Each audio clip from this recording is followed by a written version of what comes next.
Hallo und herzlich willkommen auf der movingpixelavenue.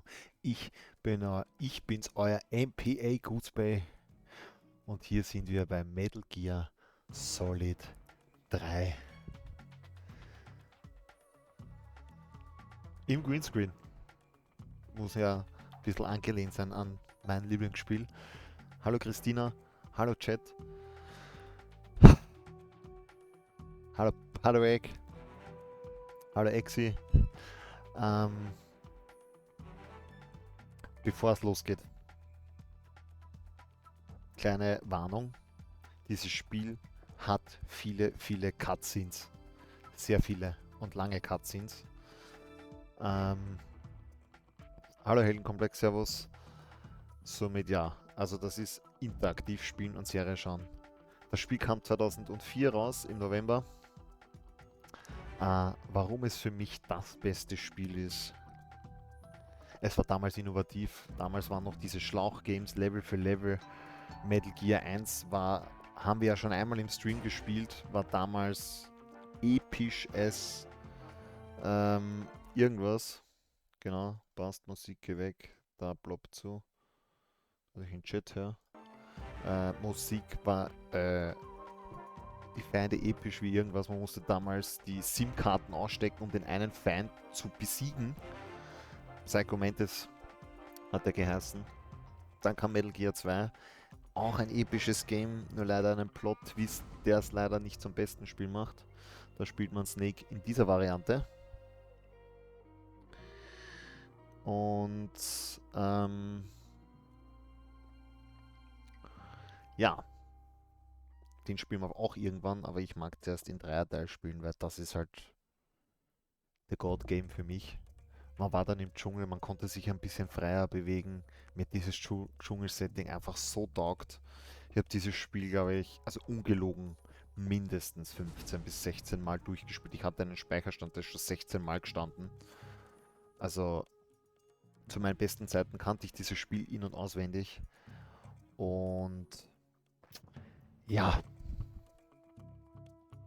die Stimmung, die Geschichte, warum geht, also wo, voll lauter Aufregung, weiß ich gar nicht, was ich sagen will. Worum es genau in dieser Geschichte geht, will ich euch und kann ich euch nicht erklären, was die gesamte Geschichte von Metal Gear 1, 2, das ist so komplex. Da gibt es einen eigenen YouTuber, der hat einen Stream sage ich, Videos drüber rausgebracht. Das sind, glaube ich, 25 Teile, a 20 Minuten. Wen das wirklich interessiert, der kann es mal sagen. Ich schicke euch den Link zu den Typen. Hallo Wally. Weil im Endeffekt spielen wir der Boss, ihm hier, da, der Vater von dem ist. Also eigentlich von meinen Lieblingsprotagonisten der Vater. Somit ist eigentlich mein Lieblingsprotagonist der Vater und nicht er. Obwohl es für mich immer eine Figur ist, weil sie immer gleich dargestellt wird, gleichen Sound hat, alles. Ähm, richtig, ist auch ein Ableger davon.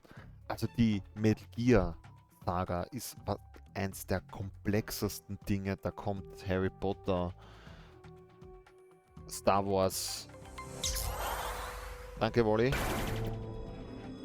Kommt da alles nichts. Kommt nichts ran, was Plot-Twist ist. Einfach, das muss man gesehen haben. Nichtsdestotrotz gibt es auch bei diesem Spiel Kritik, da komme ich jetzt auch noch kurz drauf, weil viele sind gehatet, weil diese Collection gab schon 2012 für die Xbox. Damals das erste Mal, weil das ist ein reines PlayStation-Spiel eigentlich. Und Konami hat die ganze HD-Kollektion, die 2012 rauskam, nochmal für einen 60er verkauft. 1:1 unbearbeitet. Wir haben keine HD-Grafik, wir haben nichts, ja. Für mich als Nostalgie-Typen, wo dieses Spiel original so ist, wie ich es damals gespielt habe als kleiner Bur, episch. Für mich jedes Geld wert, weil ich habe schon ewig nicht mehr gespielt. Sicher schon Jahre her. 2012, also fast 10 Jahre, 11 Jahre. Und außerdem kommt ja von dem Spiel nochmal die Delta-Variante HD-Grafik. Es soll 1:1 dasselbe Game sein, nur in HD. Und deswegen joinen wir jetzt rein. Heldenkomplex nicht ultra frech, sondern give me your money. Ja, das hat nichts mehr mit frech zu tun. Eigentlich eine Verarschung sondersgleichen. Für mich, als der dieses Franchise liebt, der es nicht mehr spielen konnte, gut, weil es gab viele, die sagen, ja, mit Emulatoren kannst du das in HD-Grafik und dreimal besser und keine Ahnung was. Interessiert mich nicht, ich will das Original. Ich habe jetzt diese Collection in meiner Steam-Geschichte und finde es einfach geil. Aber wir werden jetzt anfangen, weil das Spiel hat viele Cutscenes. Und die Start-Cutscene, der Beginn dieses Spiels, ist episch. Lehnt euch zurück, holt euch Chips, Popcorn, Getränke, lehnt euch zurück und lasst euch berieseln von diesem epischen Spiel. So, jetzt müssen wir noch da Ingame wechseln, weil das auf 2 Monitoren aufgeht. Genau, jetzt bin ich da Ingame. Sehr schön, passt. Hideo Kojima, bester Mann, leider nicht mehr bei diesem Projekt dabei.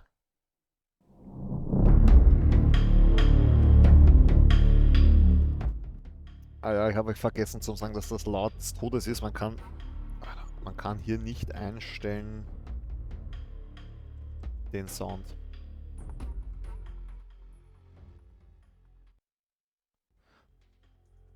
Das sind 10% Leute, gell? 10% Sound.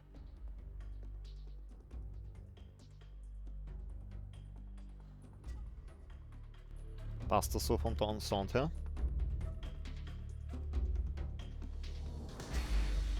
Ja, ja, geht, mache ich über Windows Mixer gerade.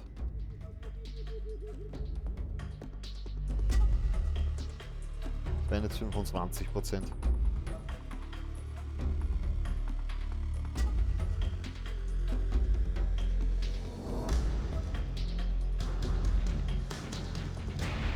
Ja, nein, Sound gut. Es ist halt echt schwierig zum Abmixen, weil auf eine Kopfhörer kommt es ungefiltert volle Kanne an. 18%, okay. Wir machen 19, weil 19 mein Tag ist. Das Spiel hat nicht mal im Menü, dass man lauter leiser drehen kann, weil das damals noch Fernseher war. Da, unten seht ihr es? Hier, Copyright 2012. Es ist nicht mal das Copyright von heuer drauf, von 2012. Das ist frech. Und damals Einheit, man musste bei der PlayStation mit Kreis bestätigen. Nicht mit wir spielen hier, sondern hier mit Kreis. Das haben sie anscheinend auch geändert. Hä? Früher war das immer mit Kreis. Das ist X. Ich spiele zum ersten Mal MGS. Mir gefällt MGS 1, mir gefällt MGS 2, mir gefällt MGS 3. Nein, wir bleiben bei mir gefällt MGS 1. Wir machen einfach, weil wir wollen ja durchrusseln, Spaß haben und da nicht rein sweaten. Obwohl normal würde ich auch schaffen. Aber ich bin Vater, habe nicht so viel Zeit, somit After the end of World War II, viel Spaß. the world was split Denkt into mich two, aus. East and West. This marked the beginning of the era called the Cold War. Diese Stimme. Ja, leider Englisch mit Untertitel.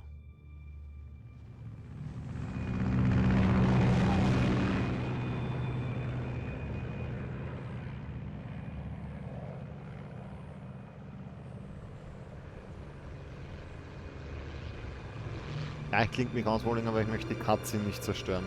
Vor allem die nicht. Also, pst und viel Spaß.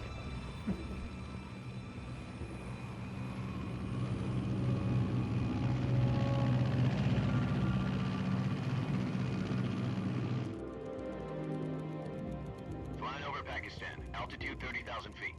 Approaching Soviet airspace. 20 minutes to drop off. Commencing internal depressurization. Equipment check. Arm main parachute. All right. You ready to go? Drop zone still showing a high pressure mass. Cav okay.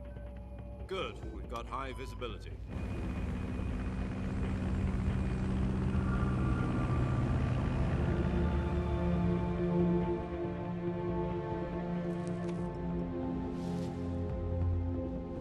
Put out that cigar. Connecting oxygen hose to interior connector. Put on your mask.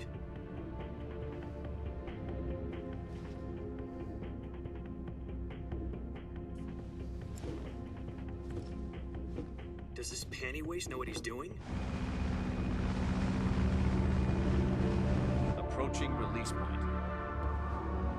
10 minutes to drop off. Hey, are you deaf? He said put out the cigar and put on your mask.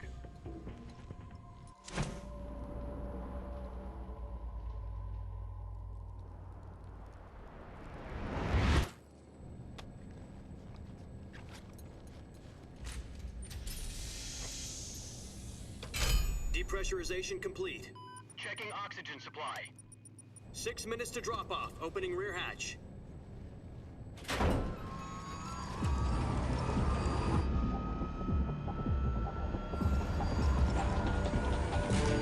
Sunrise.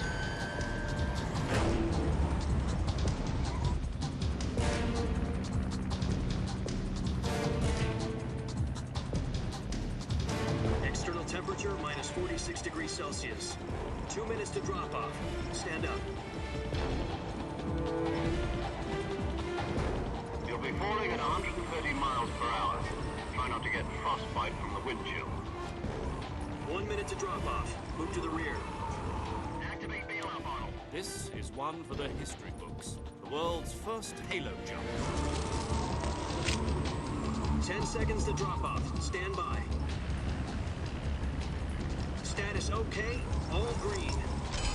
Prepare for drop-off. Countdown.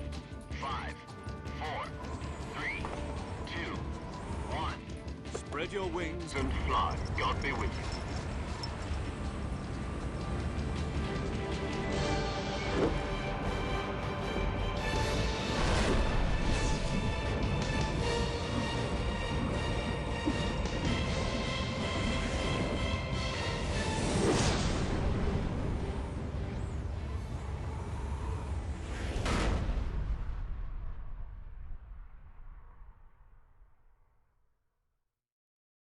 Jack, I've got some important news. Die Dinge habe ich immer langweilig Head of the gefunden. CIA has finally given Aber us sie the sind green leider light wichtig für for die the Geschichte. virtuous mission. Virtual mission? No, the virtuous mission. The Ich future glaube, of das our Bild Fox ist unit leicht depends on verschoben. it. If it succeeds, we'll be officially organized into a unit. Virtuous mission? Sounds like some kind of initiation ritual. You know, don't get cocky. This isn't a training op. Right. So what exactly is this wonderful mission? Well, about 2 years ago, a certain Soviet scientist requested asylum in the West through one of our moles. His name is Nikolai Stepanovich Sokolov. He's head of the OKB 754 Design Bureau, one of the Soviets' top-secret weapon research facilities, and the East's foremost expert on weapons development. Sokolov? Isn't he that famous rocket scientist? The very same. On April the 12th, 1961, the Soviets achieved the first manned spaceflight in history. The Earth was blue, but there was no God. Well spoken. The rocket that carried Yuri Gagarin to orbit was the A-1, known as the Vostok rocket.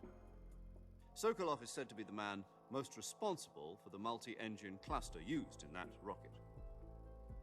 After Gagarin's flight, Sokolov left rocket development to become the head of the newly established Design Bureau.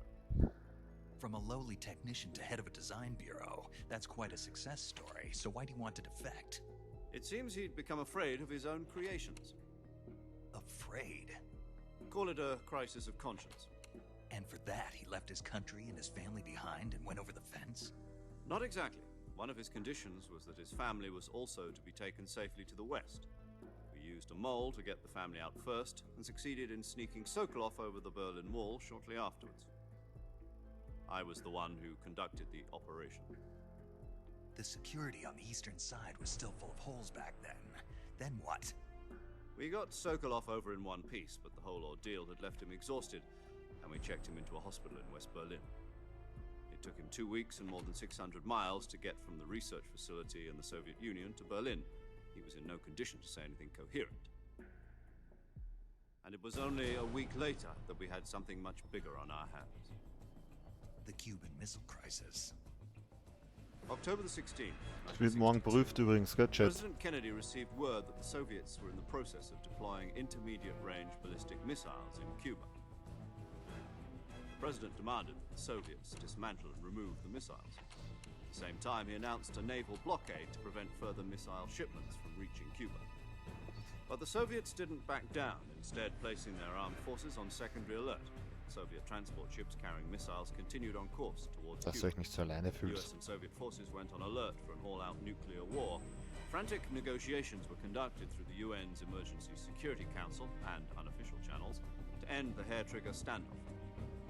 Finally, on October the 28th, the Soviet Union agreed to remove its missiles from Cuba, and so the world avoided a nuclear holocaust. But in order to get the Soviets to pull their missiles out, we had to make a deal. You mean the one where the US agreed to remove its IRBMs from Turkey? No. The Jupiter IRBMs deployed in Turkey were obsolete. Ja, servus We were Rosso. going to get rid of them anyway. They had no strategic value whatsoever to either the US or the Russians. The Turkey deal was a ruse, a cover story that was fed to the other intelligence agencies around the world. So what did the Russians really want? Sokolov. They wanted us to return Sokolov. You mean the Soviets pulled out of Cuba just to get their hands on Stimme Sokolov? von Snake. That's right. What the hell was he working on? At the time, we had no idea. We were running out of time. It was either give up Sokolov or risk full-scale nuclear war. In the end, we had no choice. President Kennedy gave in to Khrushchev's demand. The next day, I got Sokolov out of the hospital, handing him over to agents on the eastern side. Sokolov kept on screaming, "Save me," until he disappeared from my sight. Then a month ago, we received some new information from one of our moles. About Sokolov? Yes. He was taken back to the research facility and forced to continue working on the weapon in question under KGB supervision. What's more, it's on the verge of completion. So what kind of weapon is it? Something to do with space rockets? No, missiles. Same technology. Aufpassen, Kabel. I guess you're right. We don't know the details, but it appears to be a new kind of nuclear device.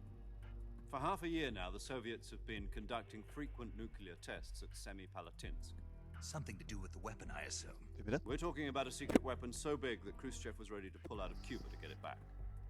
Is Sokolov sehe sie still in nicht. the facility? No, according to our intelligence, he's in Selino-Yarsk, a place in the mountains about 3 miles to the west that's known as the Virgin Cliffs. The Virgin Cliffs. Nice name for a virtuous mission. They moved him there just recently. Why? Apparently, they're conducting a field test of the weapon. An was, It's our Patrick? best chance to get him back. This mission would never have been possible if he Die was still in the Cutscenes research sind facility. eigentlich nur für die Geschichte. This is our last chance. Metallica Sokolov must Song, have known okay. that too when Welchen? he contacted us. Weiter geht's, Cutscene. Jetzt bin ich wieder raus. Doku. Jetzt geht's los.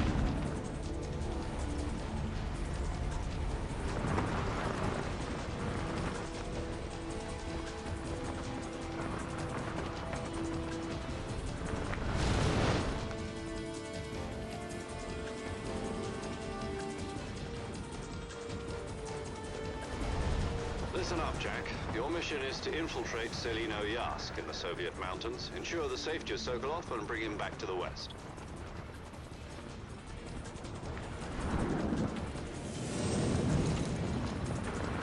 If we don't get Sokolov back before that weapon is complete, we'll be facing a major crisis.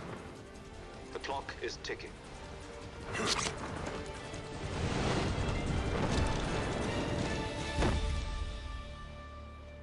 Clock is ticking. Once we've confirmed the rescue of Sokolov, stand by at the recovery point. A recovery balloon will be dropped at that point. Helium will be pumped into the balloon to inflate it. The process takes about 20 minutes. Once it's complete, the gunship's arm will latch onto the balloon and pull it up. The Fulton surface-to-air recovery system. I'm familiar with the theory. Take it easy. It's been combat proven. Do you think Sokolov is up to it? The shock will be less than during a parachute jump, and the arm can handle up to 500 pounds. So you're planning on going over the border in a single combat talent? She's equipped with 2 6-barrel 20mm Vulcan cannons, as well as 2 40mm machine guns. Sounds like she could hold her own against a battalion of tanks. Even with the fuel in the reserve tank, we're facing a 4-hour time limit. If all goes well, it shouldn't take more than a few hours. Home in time for dinner. But if anything goes wrong, You'll be eating dinner, breakfast. and all the rest of your meals in the jungle.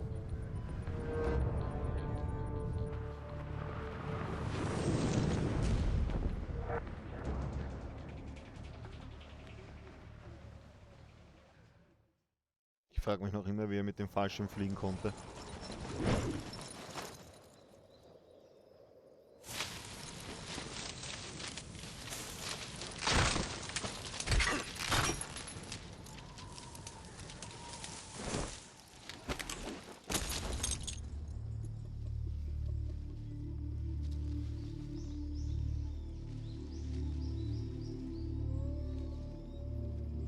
Ja.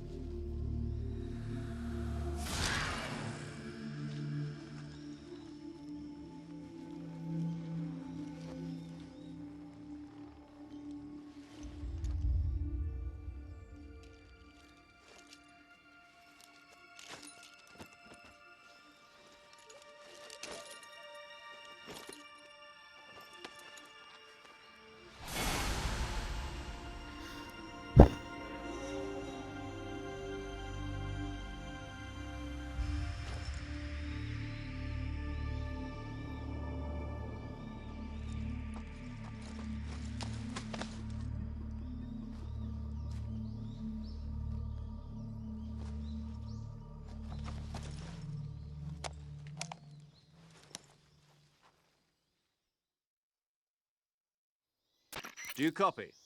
You're already in enemy territory, and somebody might be listening in. From here on out, we'll be using code names to refer to each other. Your code name for this mission will be Naked Snake. I'll be Komm gleich referring to dazu, you as Patrick. Snake Komm gleich from now dazu. on. Ich will nämlich was You're sagen. not to mention your real name. Snake? What, you don't like snakes? What do you mean? You've eaten one before, haven't you? In survival training? I'm glad to hear that. I don't know if I'd ever order one in a restaurant, but... Be careful, you might not have a choice. What about you, Major? What should I call you? Let's see. I'll be Tom. Call me That's Major ants. Tom. Wally. This will be a sneaking mission. You must not be seen by the enemy. You must leave no trace of your presence. Is that clear? This kind of infiltration is the Fox unit's speciality. In other words, weapons and equipment are procured on site. That goes for food as well. You're completely naked, just as your name implies. Great. Now I see why you asked me if I like snakes. I suppose calling me Snake was your idea of a joke, too. No, there's a good reason for that. I'll tell you later when the time is right. Gotcha. Getting back to the subject, how exactly am I supposed to feed myself? You've been issued a knife and a tranquilizer gun. Use them to hunt for food. You'll also find some medical supplies in your backpack. Yeah, about the backpack. I lost it in a tree on the way down. I see. Well, you'd better go back and get it then. You know where it is? No problem. I can see it from here. It's stuck on a branch. Halbe Stunde, noch keinen Zentimeter To climb a gespielt. tree, stand in front of a tree that's covered in ivy and press the action button. I'll be Schön, wie er monitoring your beschreibt, wie er progress over the rumklettert. radio. We can't risk violating Soviet airspace, but I'll be in the gunship. My frequency is 140.85. I'll give you a call if I need to talk to you. If you need to talk to me, use the send function. Okay, Snake. Ja, das ist jetzt, wie man was macht. Und hier sind wir. Und das ist nämlich, damals konnte man nämlich nur so spielen. Pixie-Kameras. Die Geräuschkulisse. Und seit dem Update konnte man auch in Third Person spielen. Und das hat das Gameplay halt komplett verändert, weil früher konntest du nur so, du wissen wolltest, was da war, konntest du mit den Sticks so machen, dich anlehnen und ein bisschen schauen. Aber das war's, ne?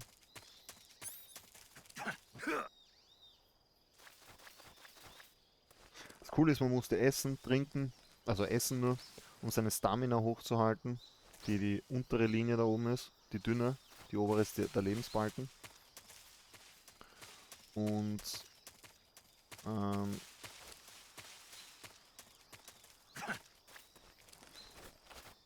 Wie bin ich denn da drüber gekommen? Außenrum oder gar nicht?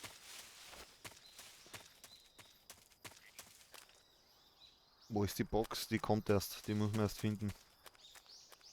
Auf alle Fälle, weil eben heutzutage sind solche Cutscenes ins Spiel normal. Damals war das... Ich meine, das war schon der Dreierteil, aber damals war das komplett was Neues. Vor allem in der Grafik. Das war damals episches Hack. Da den müssen wir abschießen. Weil wenn man alle, es gibt glaube ich 72 oder so, ich glaube es müssten 72 sein. In den ersten Leveln, diese grünen Frosch da. Das ist so ein Gimmick, wenn man die alle abschießt, kriegt man einen Stealth-Anzug, dann kann man unsichtbar rumlaufen.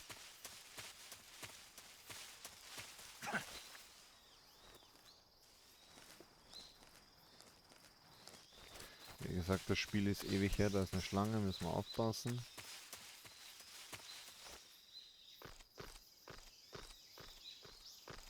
Rechts oben sehen wir die Anzeige der Tarnung. Das ist ja das Geile, man konnte sich bis zu 99% tarnen und dann hat man sich, genau, nicht so. Haben die Gegner einen halt schlechter gesehen. Es hat so viel Spaß gemacht, damit herum zum Experimentieren. Was geht nicht.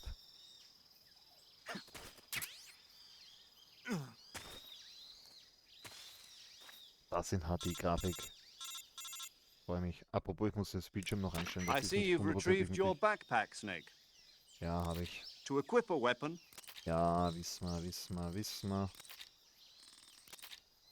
So. Ah, dann, das ist der Boss. Jetzt habe ich das eigentlich, das Team ausgebildet hat. Das wichtigste, also einen wichtigen Strang gleich übersprungen. Sie war auf alle Fälle nicht mehr da und er braucht sie nicht mehr. Sie hat ihm auf alles, was er wissen muss, hat sie ihm vorbereitet. Und ja, die zwei waren halt schon sehr sich nahe, bla bla bla und ja, so im großen Kontext. Snake, try to remember some of the basics of CQC.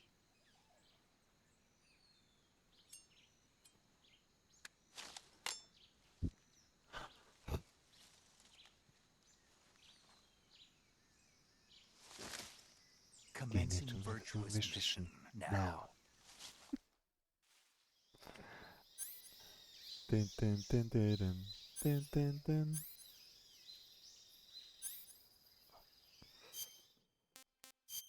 Tarnungen, also Nahrung. Tarnung, da hat man dann sich bemalen können. Zack, zack, zack. Verschiedene Uniformen. Es war meine Blattmuster, war meine Lieblingsuniform. Und es gibt so viel Dumme auch. Also das Spiel war in einer... Vor allem nackt. Na, kannst du essen. Ich esse jetzt nichts mehr. Derweil zumindest. Also, ich bin jetzt nicht, ja, ich habe Frau, Kind, aber ich fand dieses Ding damals so richtig wie der Sylvester Stallone, nicht Rocky, sondern, na, Schatz, wie der geheißen? Der Rambo. So, das war so richtig Rambo-like. Aber jetzt fangen wir mit der normalen an. So.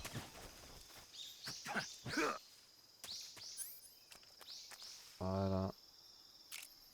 Die Steuerung. Man schießt nicht mit denen. Man visiert so an. Mit Stick. Und dann schaut man da so durch. Also das war damals wirklich. Also da merkt man was.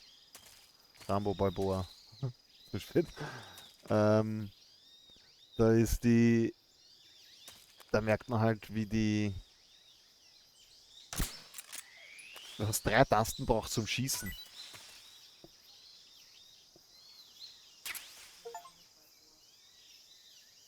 Das hat der Wollinger geschrieben. Habe ich das gesagt? Rambo Balboa? Ja, Rocky Balboa, aber Rambo ist der Film, wo er... Das ist der andere. Ah ja, genau. So ist man da drüber kommen. Da gibt es nämlich, glaube ich, auch irgendein Goodie. Da sind lauter Schlangen. Die beißen einen. Jawohl, Munition. Din, din, din, din, din. Din, din, din. Din, din, din. Din, din, din, din, din. Vergiss, bin lost. Okay. Din, din, din. Da muss ich glaube ich auf den Baum klettern, dass ich den erwische. Damals. Kleiner. Nein!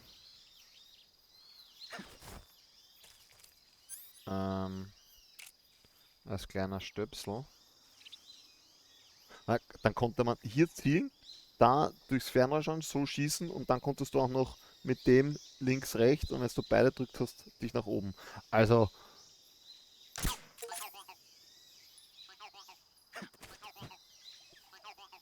Steuerung des Dings, aber ich muss jetzt schnell das Bild einstellen. Das hilft nichts.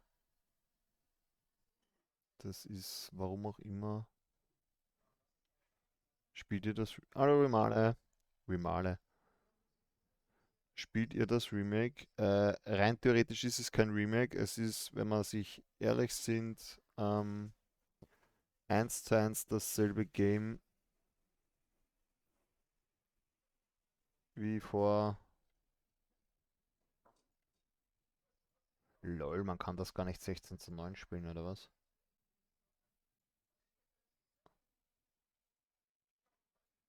Lol.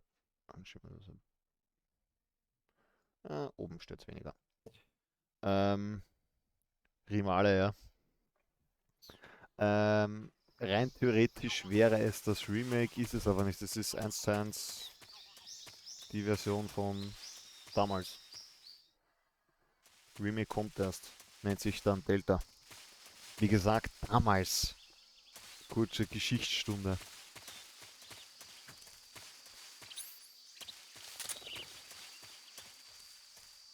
Ich bin als kleiner Goose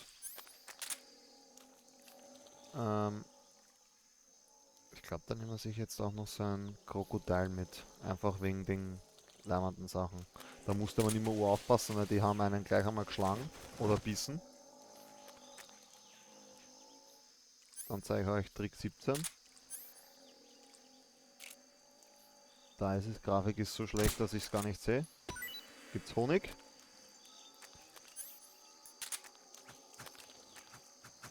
Ah, shit.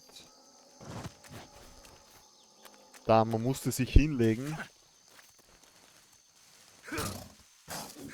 Oh, shit.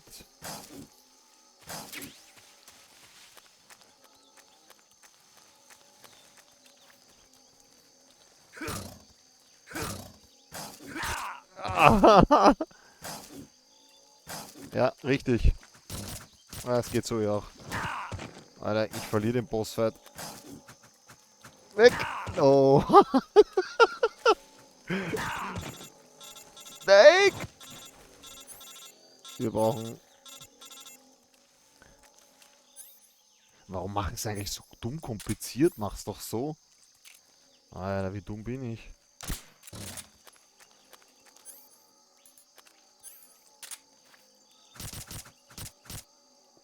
Ja, ist gewaltvoll, dieses Spiel.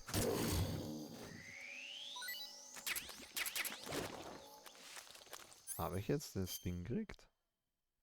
Habe ich nicht.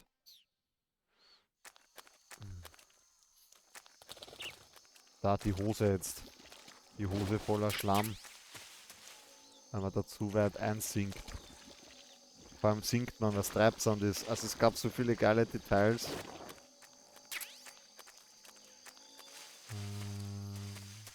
Und wie gesagt, früher konnte man das nur so spielen, in der Kameraeinstellung. Also...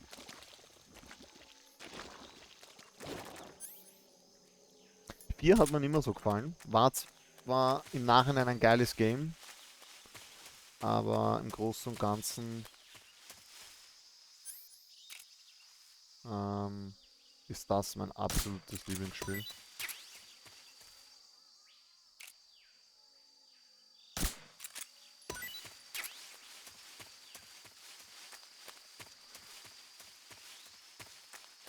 Deswegen freue ich mich auf die Delta-Variante. Also, Nostalgietrip. Nach dieser Cutscene, die dauert eh nicht lang. Komme ich gleich drauf. Ich glaube, die ist eh nicht lang, die Cutscene. Wird nochmal telefoniert. Was die Feinde da nicht alles für Waffen haben. Die Waldsounds höre ich heute noch. Major, I've spotted 2 enemy soldiers. They're probably KGB troops sent to guard Sokolov. AK-47s and grenades. Grenades.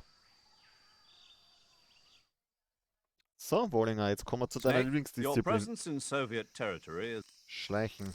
Ja, ich darf keinen töten, rein theoretisch. Oder ich darf nicht getötet werden. Also wie gesagt, damals musste man das so spielen.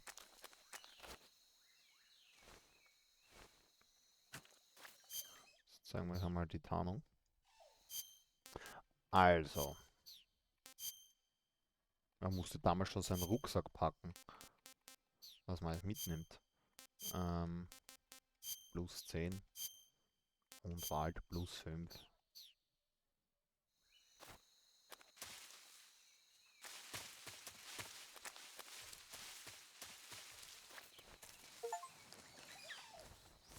%, sind jetzt fangen wir gleich einmal volle Kanne an mit gescheit spielen. Also als kleiner Wicht.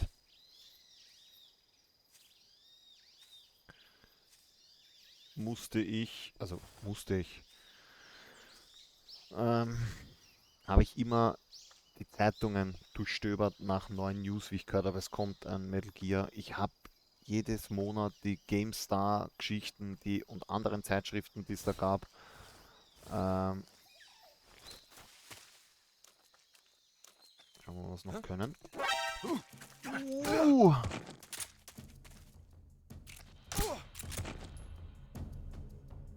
Und er schlaft und der Alarm ist weg. Und jetzt machen wir was ganz Geiles und schießen wir das Funkgerät aus. Somit kann er keine Hilfe holen. Und wecken ihn wieder auf.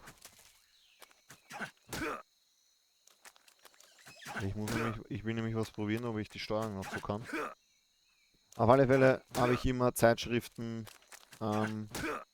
durchstöbert, um neue News zu haben. Damals gab es ja das nicht so. Gab es gerade einmal. Und jetzt?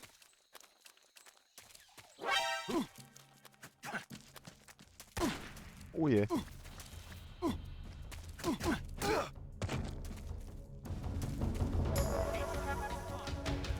Und jetzt holen sie Hilfe. Oha.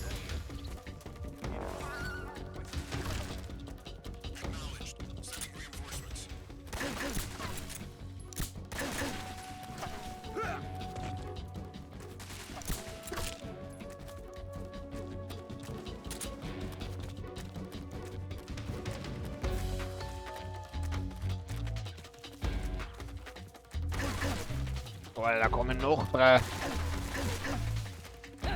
Oh shit.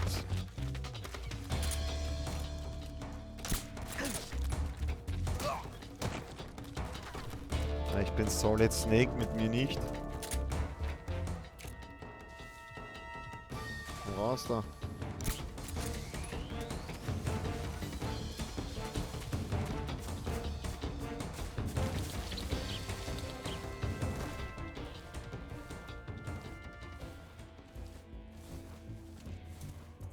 Die Musik, oder?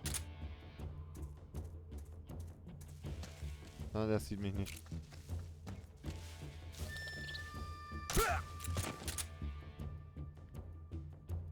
Okay, einen gibt's noch. Der irgendwo herumschleicht.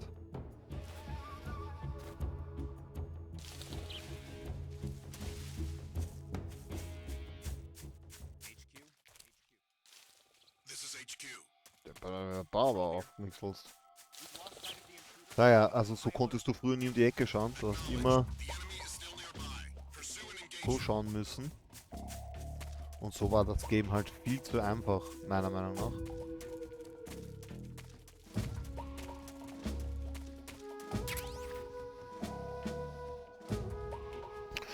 Auf alle Fälle war ich halt als kleiner Stöpsel immer da. Und dann hat das ein Freund von meiner Familie in einer schönen Version gehabt, die man heute kaum noch benutzt, nämlich nicht original.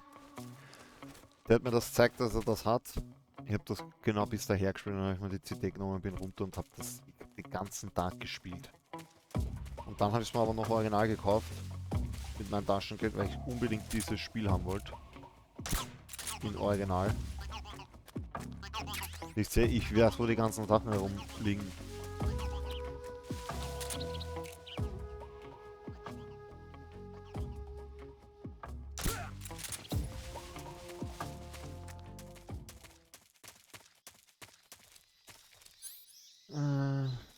Nicht.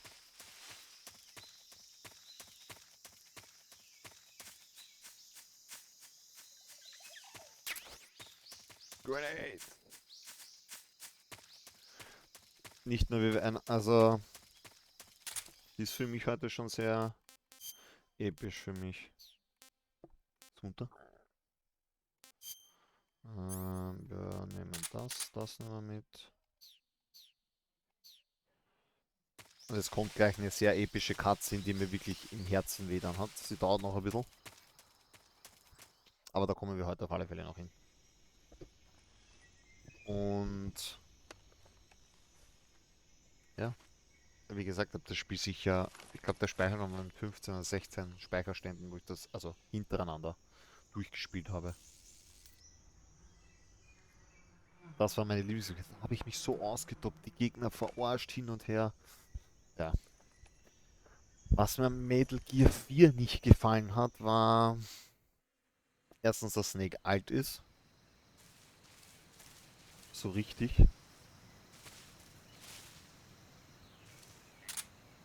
Sollen wir euch den Dings zeigen, den Ansatzschmäh? Hoppala. Zeigen wir euch den Ansatzschmäh, ha? Da gehen zwei, wie man die Karte leer kriegt, ohne zu schießen. Vor allem, du konntest... Wollt ihr den Einzelschmäh sehen oder die radikale Version?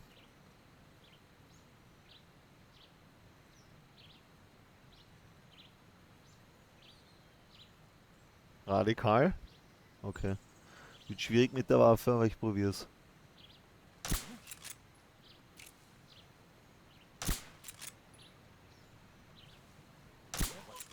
Ups.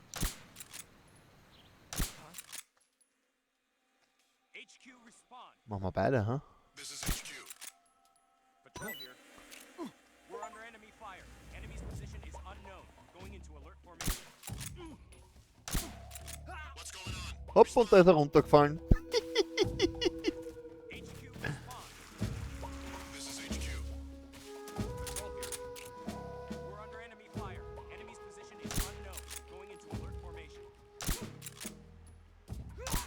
Und tschüss. Auch der ist gefallen hinunter. Ich sage, es ist sehr wichtig, dieses Spiel, weil man kann so viel. Es war für damalige Verhältnisse, obwohl es keine Open World war, konnte man halt einfach episch. 2004. Ich kann nicht sagen, wie sehr ich dieses Game liebe. Oha.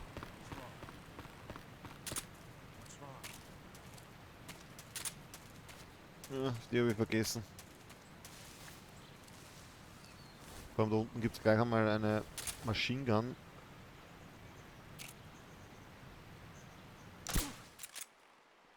Und Kutsching! Weit unter geht raus! Patrol here. We're being attacked. Enemy position unknown. Go into high alert. Acknowledged. Keep your eyes open. Ich habe keinen Schalldämpfer mehr. Das war nicht so schlau. Smart. What's wrong? Obwohl der ist ja wurscht, der eine.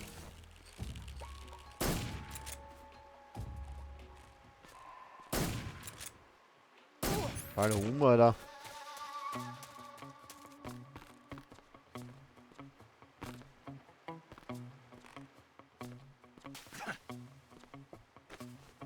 Ah ja, so konnte man sie nehmen. Hobby!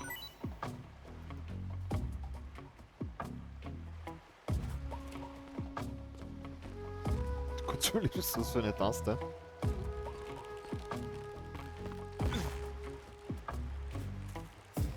Episch, oder? Einfach nur episch.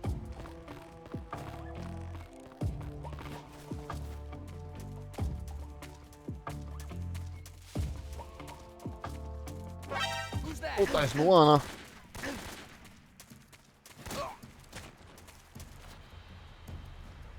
Sorry, Bro. Jetzt wird's lustig. Jetzt gibt's die voll radikale Version.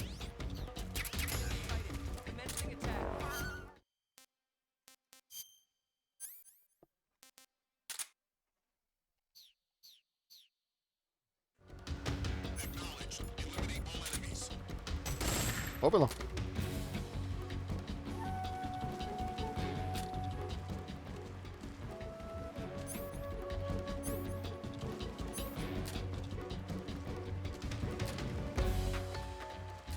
Genau, da musste man dann beide drücken.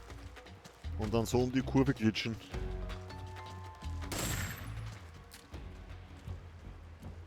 Ah, das habe ich Bossfights gespielt. Bei sowas haben sie einbaut, aber so hast die Steuer krampfartig halten müssen.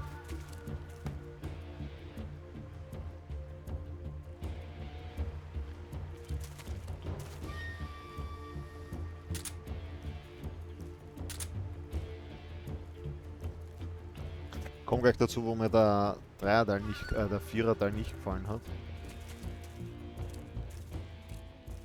Come in, HQ. This is HQ.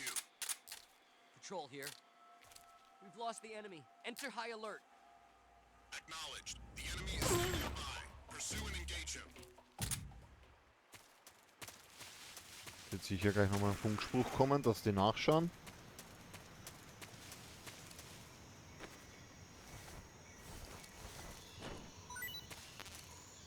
Schade, ich dachte, es gibt Schalldämpfer. Also Vierer, der war mir zu alt. Mir hat sein G-Stil nicht mehr gefallen, weil der war eigentlich im 2er und 3er ziemlich gleich. So, erstens gekrümmt gegangen. Die Geschichte mit dem Anzug, mir war es dann zu viel Cyber-Geschichte. Das war nie meins, obwohl ich es da in der Geschichte immer akzeptiert habe.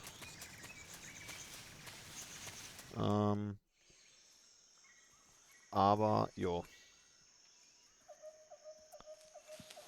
Geschichtlich, auch das Setting war nicht so.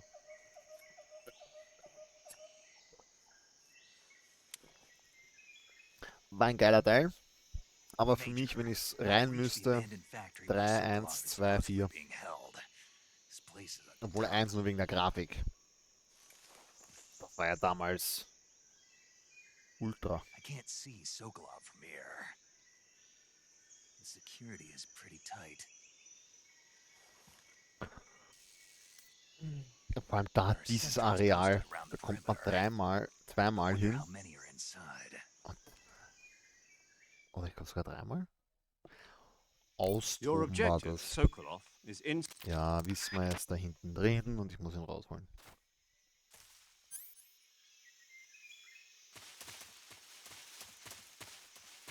Schau mal, das geht auch noch. Anklopfen. Aber was ich noch nicht weiß, warum das nicht geht, ist...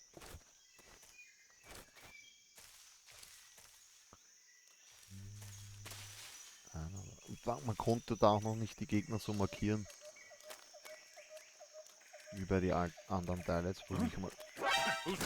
Das gibt's ja nicht.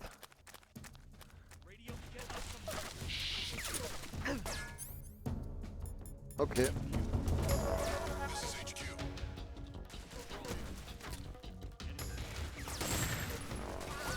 Acknowledged. Sending reinforcements.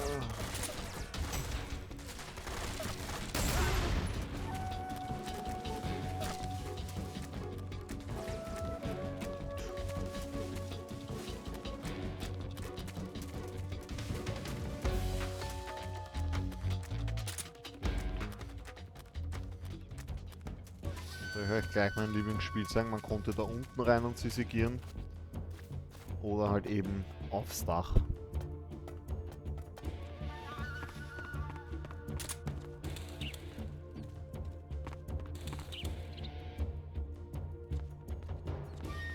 Damals musste man so spielen. Also das war halt damals schon, Ja, ich denke, Alter, was sich da alles aufbaut, aber nur mit der Grafik. Und so schauen.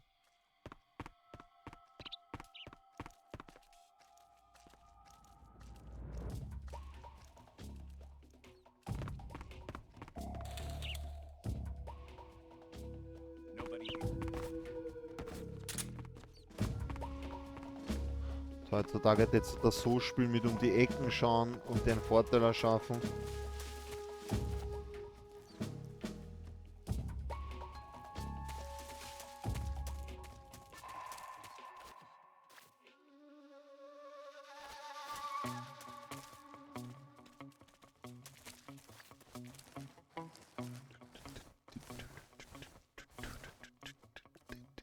Die Musik.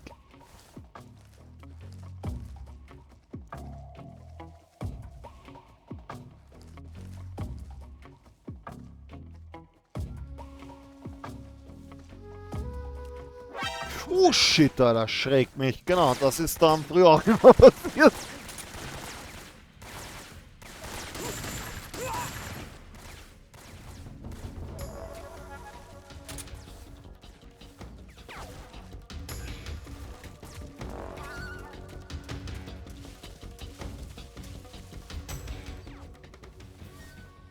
Oh ja, war einer.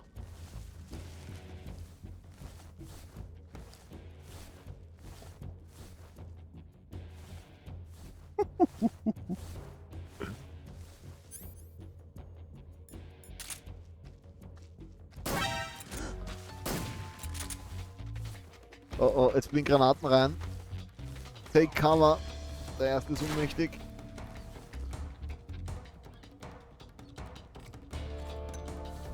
Oh oh, shit. Frag out. Oh, das war knapp.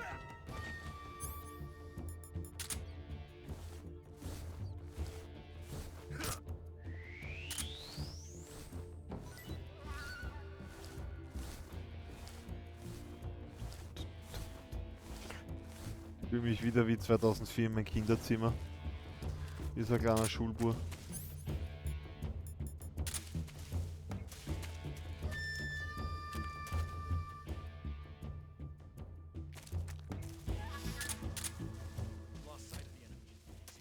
Ich hätte gern die RB-Taste, ist ein bisschen tricky zum tricky.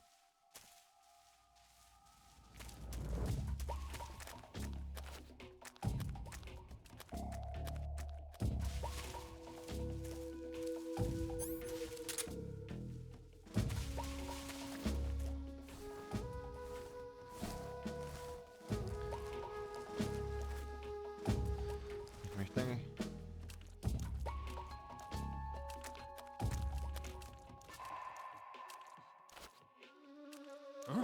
Who's that? Warum geht das nimmer?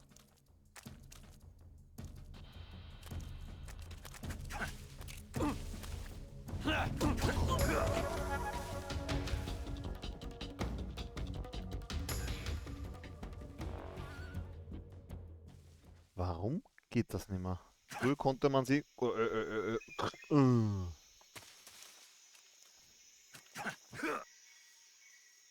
Er greift auch nicht hin mit der Taste.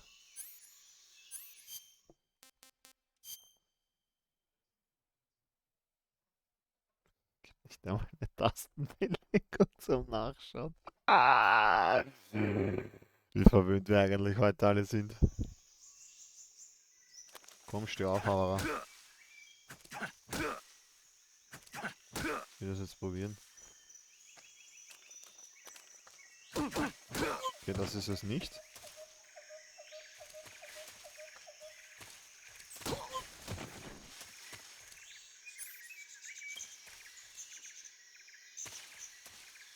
Oder gibt's das in der europäischen Version nicht?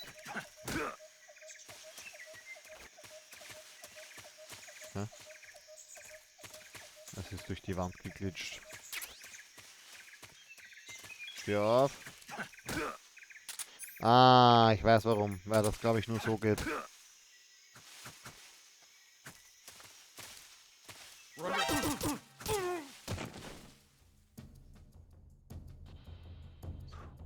Oder auch nicht. Naja, sind wir gut durchgeschleicht, oder? Gibt noch so viele geile Easter Eggs. Warte mal, war da nicht oben die... Oder kommt erst nachher die Shotgun? Also ich weiß sogar noch... Also wirklich...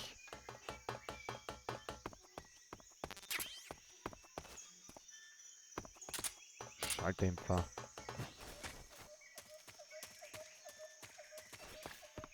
Sokolov.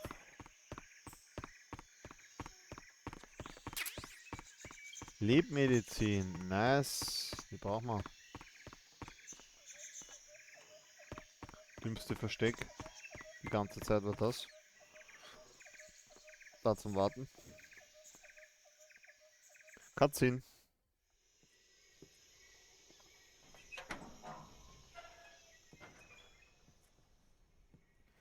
Schnell googeln. Gibt's das da nicht?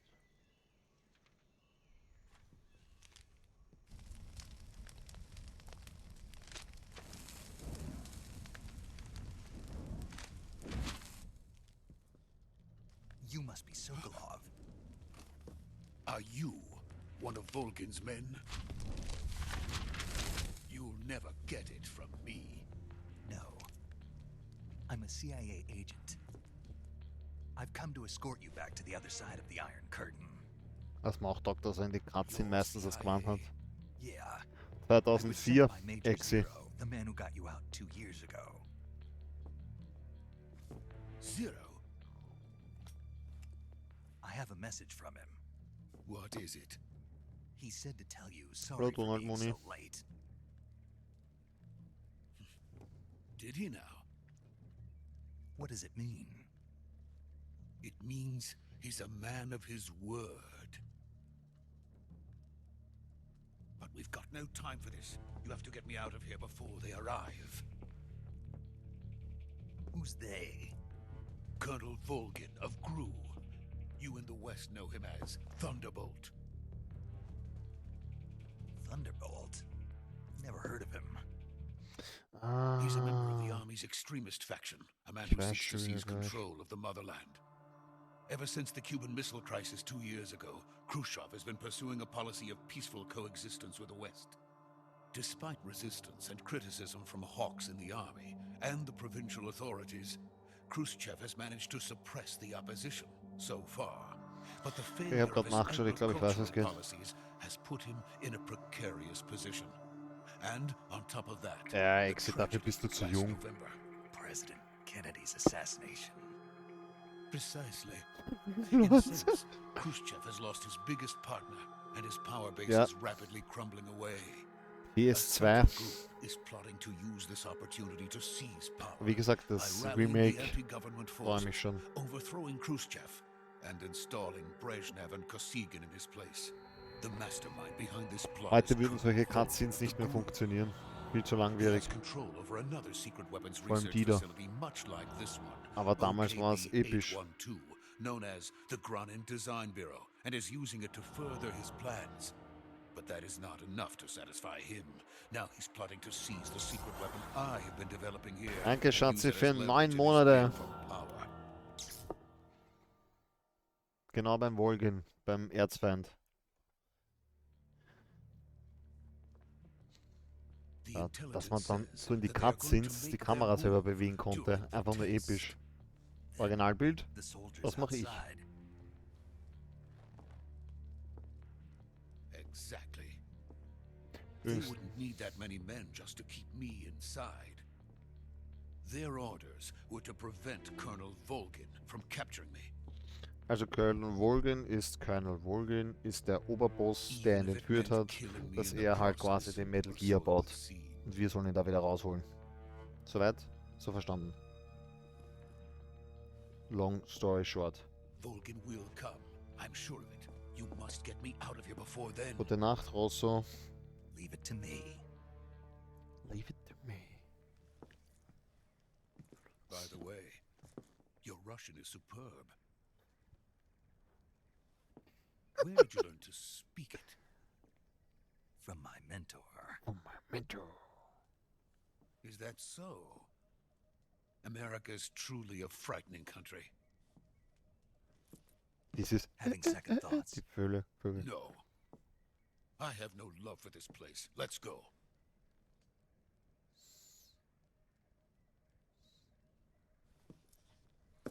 So trage ich ungefähr meine Frisur zurzeit, wie der Snake.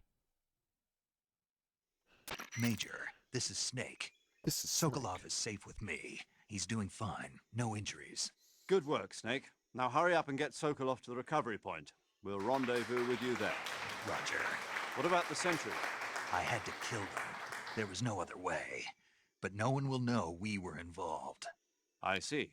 What about the boss? We lost contact with the boss some time ago. What happened? It's probably just a weak signal. Just hurry and get Sokolov out of there. Nicht vergessen, der Boss ist seine Mentorin, die Blonde. Von den Bildern am Anfang. Ah, diese Cutscenes. Ah. Die Musik. Es ist einfach episch. Jetzt hat sich was aufgehängt. Auch nicht. Ungefähr 15 bis 20 Stunden dauert die Story. Eine Hammer.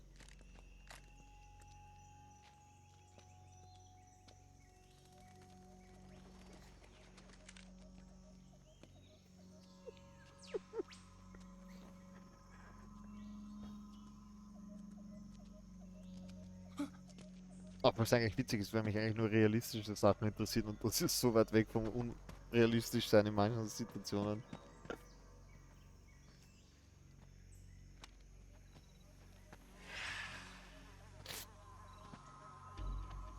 Nein, kein 24-Stunden-Stream. Muss morgen wieder arbeiten. Schauen wir mal.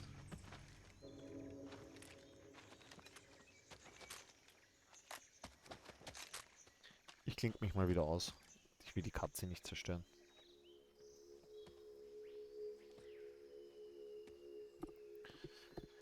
So, jetzt kommt Snake Edit Best.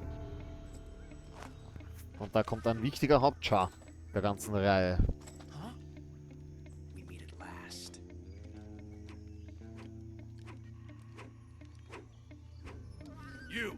You're from the Ocelot unit of Spetsnaz. Huh. What's a Goose soldier doing here? Soldier?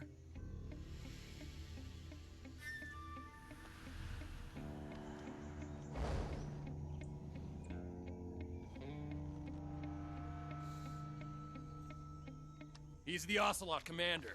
Ha! That's Major Ocelot to you. And don't you forget it.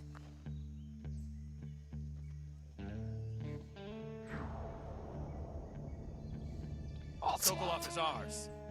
Now get out of here. And Ocelot never lets his prey escape. What?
I can't say it feels good to kill a comrade, even if it is for the GRU.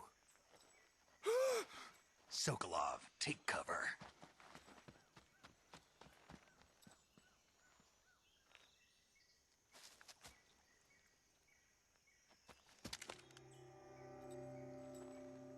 Huh.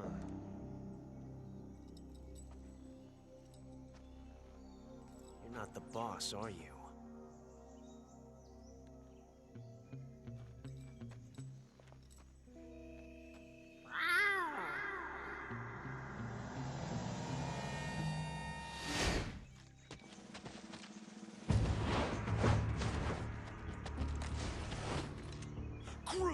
operatives! What is that stance? Wie soll ich sagen, ich habe das damals mit 11 Jahren That gespielt. gun.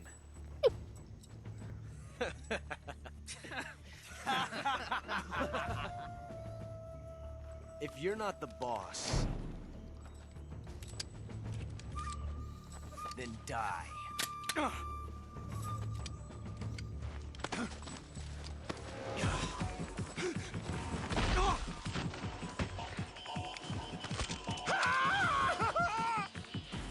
Major! Leave it! Shoot the other one! Whoa!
You ejected the first bullet by hand, didn't you?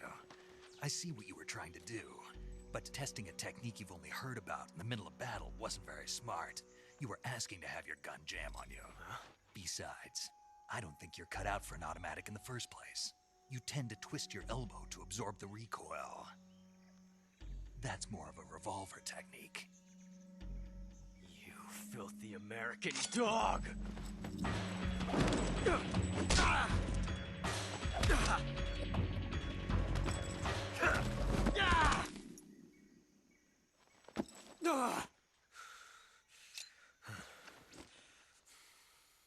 But that was some fancy shooting.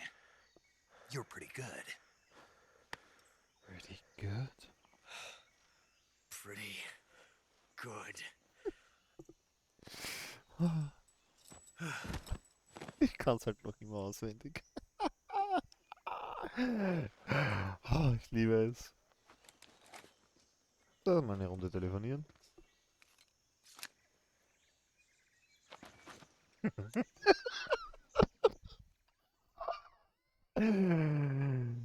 Major, Major, do you read me? Do I you read read you. me? Snake, you alright? I've run into a few snags. These guys were after Sokolov too. Apparently they were taking orders from a GRU colonel named Volgan. A GRU colonel? Part of an internal Soviet power struggle, according to Sokolov. Something between the KGB and GRU. Between Khrushchev's supporters and Volgan's. Sokolov was being guarded by the KGB and hunted by GRU? Snake, it sounds like this could be even hotter than Cuba. I don't like it. Something about the whole thing stinks. I agree. You'd better hurry. Sokolov ran off by himself, but I'll catch up to him. We're counting on you. Was Lustige ist, theoretisch könnte ich jetzt, das ist nämlich das Geile an diesem Spiel, du konntest Bosse auch als einen überspringen, mehr oder weniger, zweimal. Entweder tötest du ihn gleich oder du stellst die Zeit vor auf deiner Konsole, dann konntest du ihn auch töten. Oder du hast dann nachher den Bossfight. Hier konntest du, glaube ich, alle töten, bis auf ihn. Wenn ich ihn umbringe, ist das Spiel aus und danke.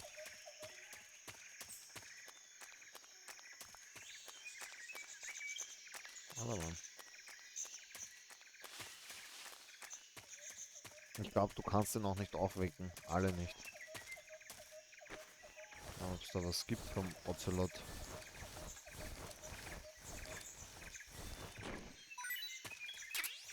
Eine Mausefalle. Danke, Ocelot. Sehr nice.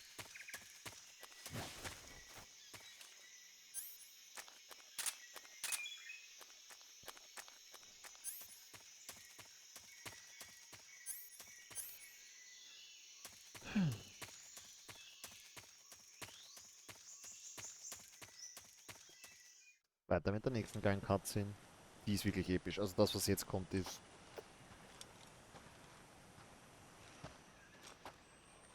You okay? Those men were from the Ocelot unit. Spetsnaz? Spetsnaz. Aha. Ich glaube, ich bin gerade unter sich am Controller angekommen. Ich habe gerade ein bisschen was übersprungen, wo er erklärt, was er baut hat, also den Metal Gear. Ist egal, das ist jetzt das vermeintlich Wichtigere. Enjoy it.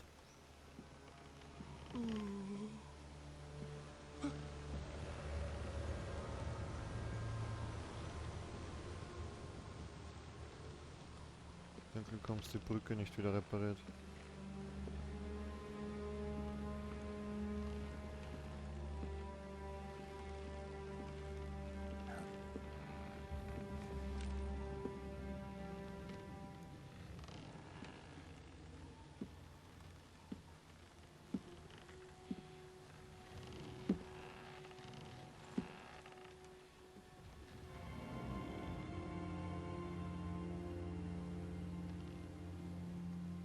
Boss?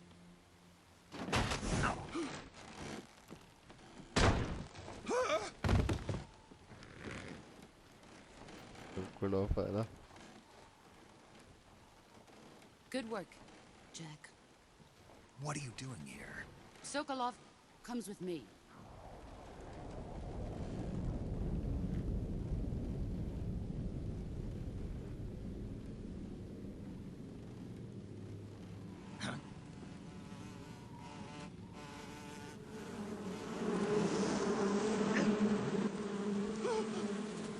Hornets?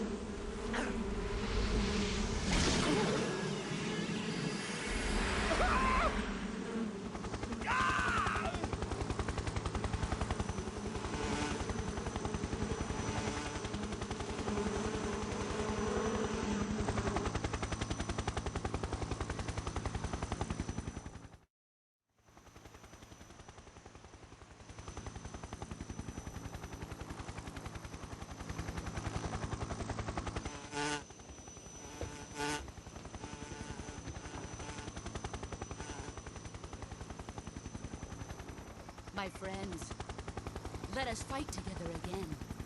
I have waited long for this day. We will fight with you once more. Welcome back, boss. Now that all 5 of us are together, it's time we go to the depths of hell itself.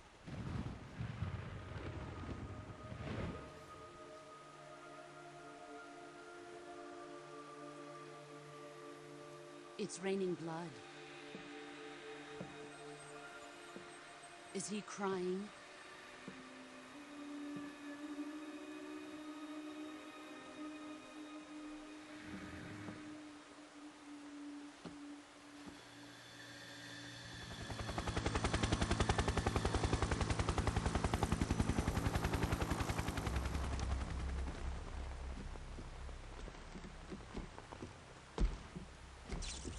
Kuwabara, Kuwabara.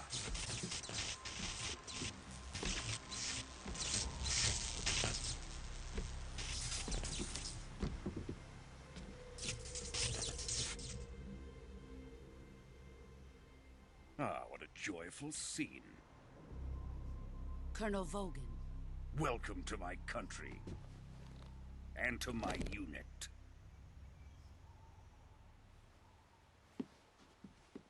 Boss, what is this?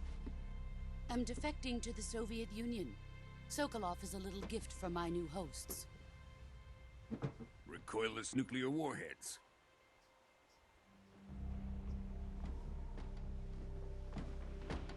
These will make a fine gift for me. This can't be happening. Who is he? Another one of your disciples? Are we taking him with us? No, this one is still just a child. Too pure for us Cobras. He has not yet found an emotion to carry into battle. What are you talking about?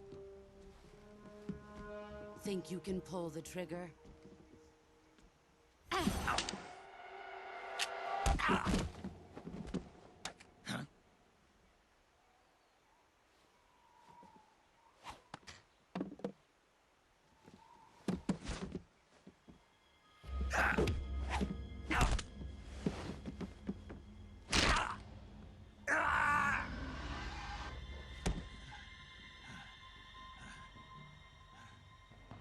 He's seen my face. We can't let him live.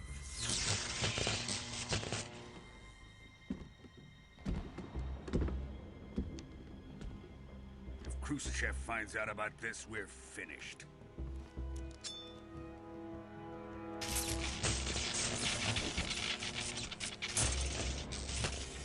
He must die. Wait. He's my apprentice. I'll take care of him.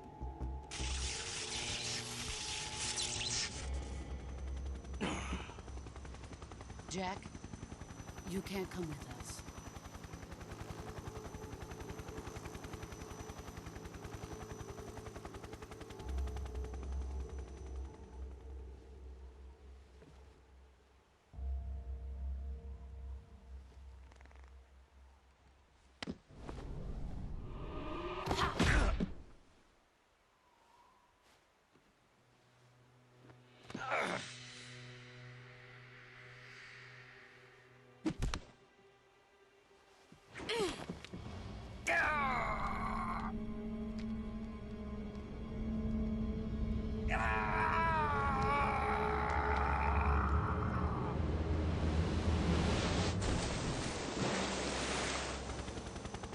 The new blood has been rejected.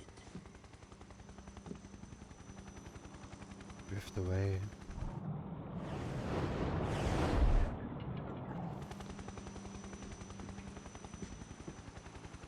Are we done here? Now, onto Sokolov's research facility. Shagohod is ours.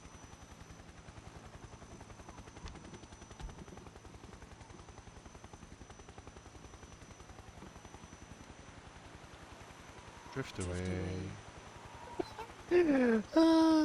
My place is with them now.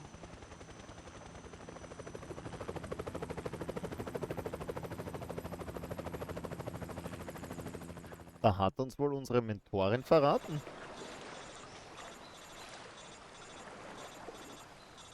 Das ist jetzt so geil. Wie es mich anspornt, diese Szene. Das hat denselben Effekt wie damals.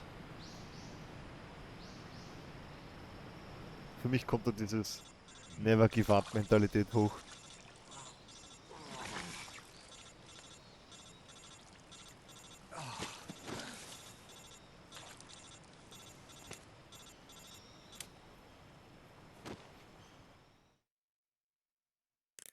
Snake, can you hear me?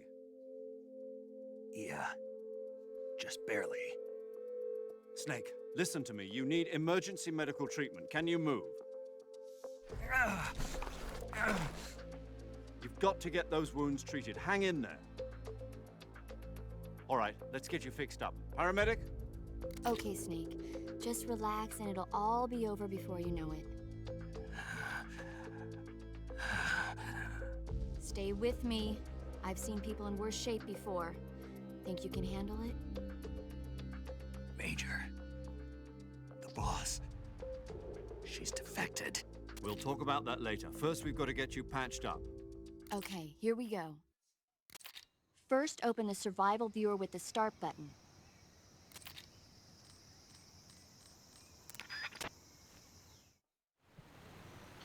Ah, wie er einfach da liegt, letzten Hinig. Damals sah es nur so aus. Jetzt kannst du die Kamera auch sogar so drehen.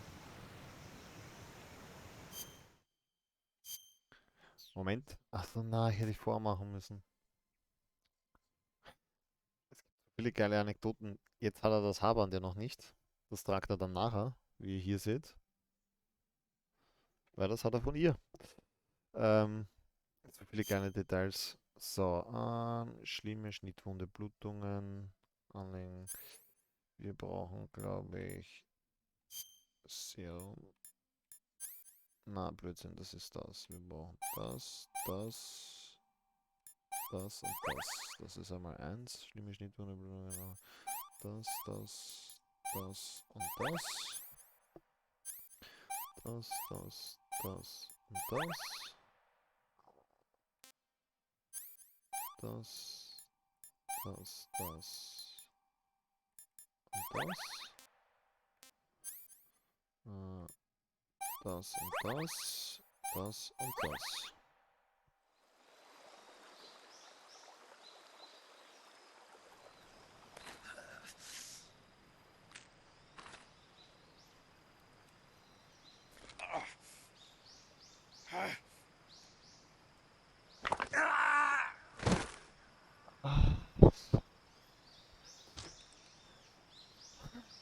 Ich leide da jedes Mal mit. Ich würde euch ja gerne mein Gesicht zeigen, aber ich will die Cutscenes nicht zerstören.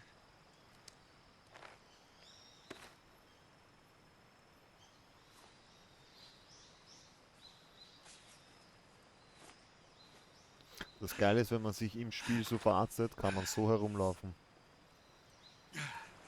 Mit Verband und allem.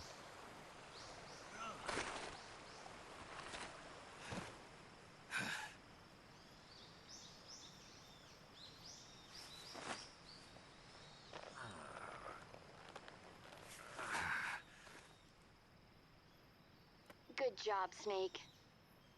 We're coming to get you now. Just stay where you are. We'll drop a recovery balloon. Can you set it up? Ja, wo du bist, wir holen dich da raus. Kannst du es mit Gas füllen?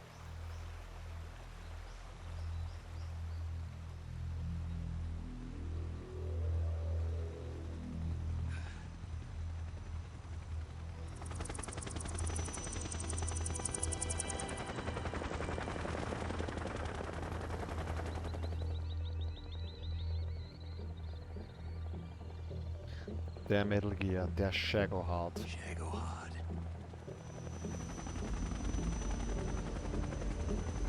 Für mich der hässlichste Metal Gear. Ganz klar Ray und Rex von Teil 1 und Teil 2. Vor allem der von Teil 2.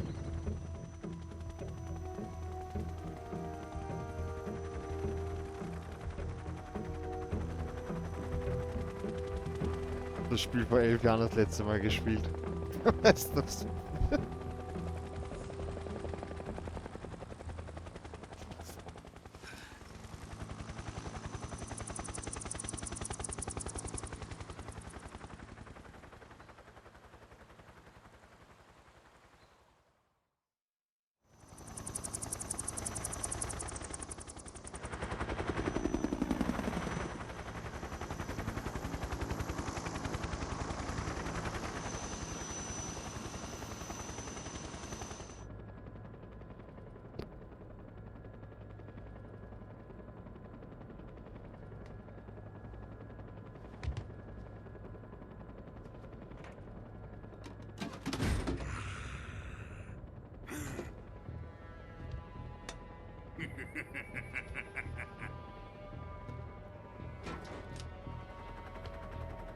Excellent.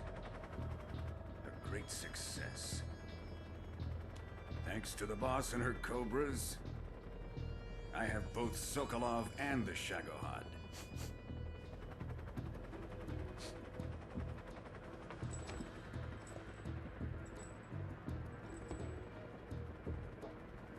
What are we going to do with the girl? Who is she? Apparently she's Sokolov's woman. Eigentlich nur behindert sitzt mit ihr in den Hubschrauber und keiner weiß, wer sie ist, aber okay. Das fällt mir auch nicht nach 20 Jahren auf. She's a nice catch. I'll take her. Not so fast, my dear.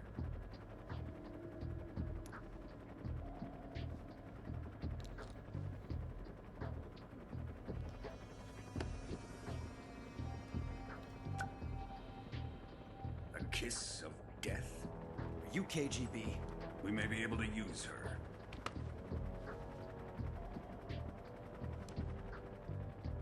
She has spunk.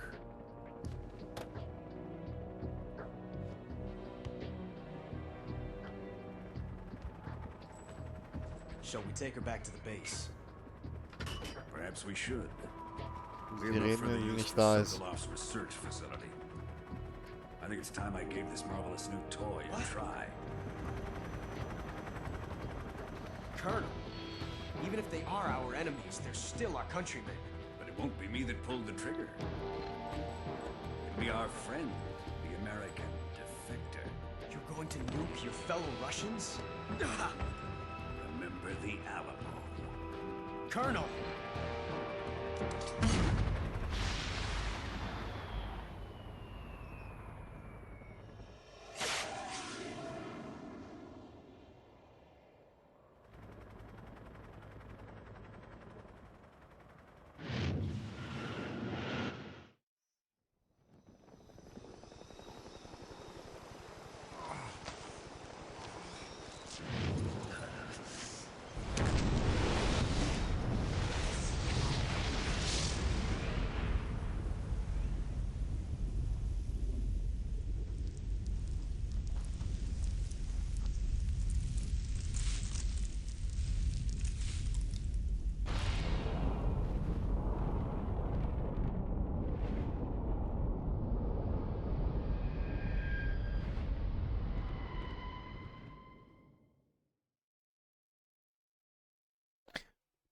Wir haben den ersten Prolog gespielt.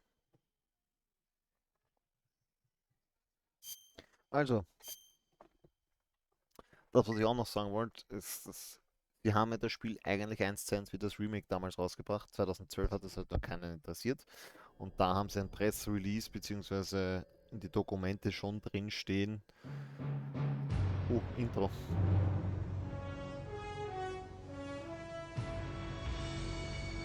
Epische Musik. Aber auch vom Zweierteil. Viel besser. Aber liebe ich.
a tree frog. It's ordeal, the trial to survive. For the day we see new light. I give my life, not for honor, but for you. In my time, there'll be no one else. Crime,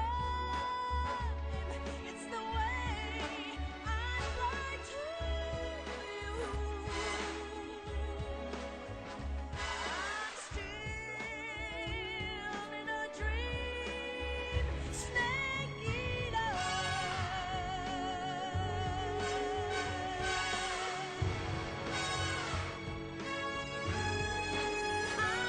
I'm still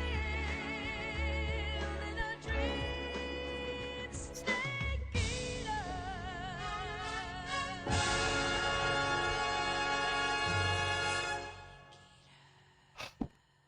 Geil. Geht schon wieder weiter.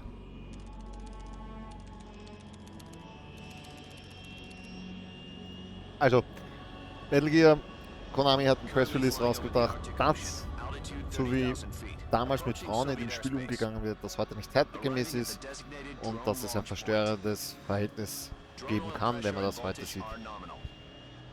Payload oxygen supply is nominal. Power supply to payload antifreeze system shows no problems. No gusts. All systems go for drone detachment. Snake, we can't risk a Halo jump this time around. Airspace security has gotten tighter since we were last here. We can't get as close to the ground as we did during the Virtuous mission. So instead, we'll be using one of our newest weapons. Snake, you're being given an honor on par with Alan Shepard. This is our last chance. Show your patriotism.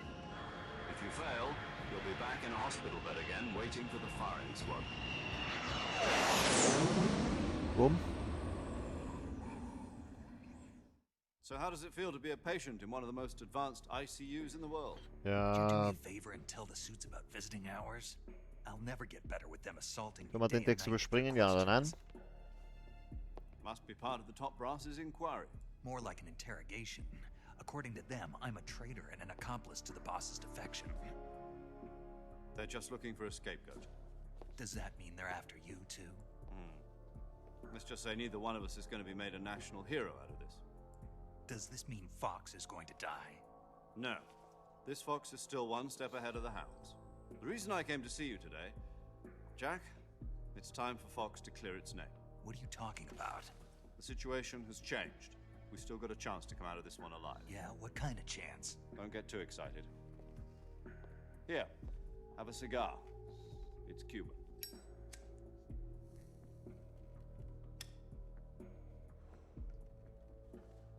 This morning, I had a meeting with the CIA. They decided when they're going to execute us? No. Something even bigger. Yesterday, the White House received an unexpected call.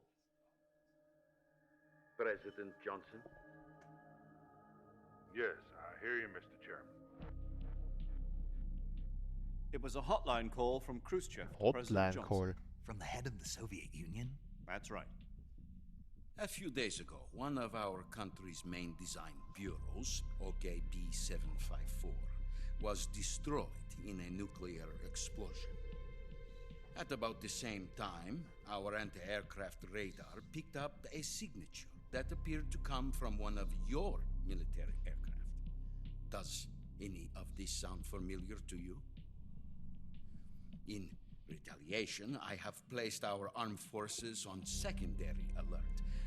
Depending on your response, I may be left with no choice but to order the military to maximum alert and unleash Armageddon. With the help of your predecessor, I was able to survive the Cuban incident. But my power is not as great as it once was. If I am to survive this crisis, I must have your full cooperation. I should have contacted you myself. Did you know that one of our soldiers defected to your country a week ago? No. So you haven't heard then. The man who arranged the defection was a GRU colonel by the name of Yevgeny Borosovich Volgin. Volgin? Of the Brezhnev faction. Go on. Who is the soldier? Her name is the Boss. She's a living legend. During World War II, she was the one who led us to victory in that war. In Russia, you know her as Voyevoda. You mean the Boss? The mother of your special forces? Yes, that's the one. And she took 2 miniature nuclear shells along with her. The Boss took 2 miniature nuclear shells? I'm afraid so. I believe they were a gift for her new hosts. The Davy Crockett Atomic Battle Group delivery system was completed 2 years ago. But serious problems were found with the launcher's range and precision. Although they were mass-produced, they've never been deployed in battle. But Sokolov's research facility was completely wiped out. The whole area is polluted. I can only offer you my deepest condolences over this terrible tragedy. So, The boss, with Colonel Volgin's help, stole 2 experimental nuclear shells and took them with her as gift when she defected. Then, shortly thereafter, Sokolov's design lab, a top-secret military research facility, was destroyed by one of these weapons. Am I right so far? Yes, that's correct. And the American government denies any involvement in the affair. Is that right as well? That's correct. We were not involved in any way. Then what was a U.S. military aircraft doing on our radar screen? It was clearly in a violation of our airspace. And yet you say it was not acting under your orders. That's correct. You expect me to believe that this was all the work of a single soldier? I don't know what else to tell you. The Army insists that this is all a ploy on your part. I've said it once, and I'll say it again. Our government had nothing to do with it. And I would like dearly to believe you. However, I'm afraid my power over the military has weakened since the Cuban incident. I will need some kind of proof that this was not the action of the American government. You have 1 week. You must catch the boss yourselves and recover the remaining nuclear device. Then, you must find some way to prove your innocence. Prove our innocence? Yes, preferably something painful. Prove to me that this is not merely another one of your tricks. The boss should be close to Colonel Volgin. How about a little co-action? I would not expect too much if I were you. The political situation here is unstable. And Colonel Volgin is a member of the Brezhnev faction, which seeks to topple my government. 1 week. You have only 1 week. And if it is not too much to ask, do something about Volgin as well. What is that supposed to mean? Nothing. Means nothing. Call it a modest gentleman's agreement to ensure our continued relationship. What if we can't prove our innocence? Then I will be unable to restrain the military. I will be ousted, and they will seek their revenge. A nuclear attack on the United States? I leave the disposal of this situation entirely to your discretion, Mr. President. Disposal? If you fail, it will mean the beginning of a new world war. To put it simply, in order to avoid a full-scale nuclear conflict, we have to prove that America was not involved in that explosion. And eliminating the boss ourselves will prove America's innocence? Right. The higher-ups have decided that you're the only one capable of pulling this off. You were her last apprentice. Screw this one up, and we'll both be 6 feet under. There's no choice. Tragisch, wie es da zugeht. Was für eine Geschichte. The KGB has promised to lend us one of their communications satellites so that you and I can talk to each other. That's it? They've also put us in touch with a couple of insiders. Insiders? So, damals Tagesordnung war There mit was a hier defection nur in hübsche September Frauen. 1960. Do you remember it? You mean the 2 NSA codebreakers who went over to the Soviet Union? Precisely. Since then, they've apparently been training with the KGB for exactly this kind of situation. Their code names are Adam and Eva. I've been told that Adam has infiltrated Volgin's ranks. I've also arranged for him to provide you with an escape route. You'll need to rendezvous with him when you get there.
This is Snake. Do you read me?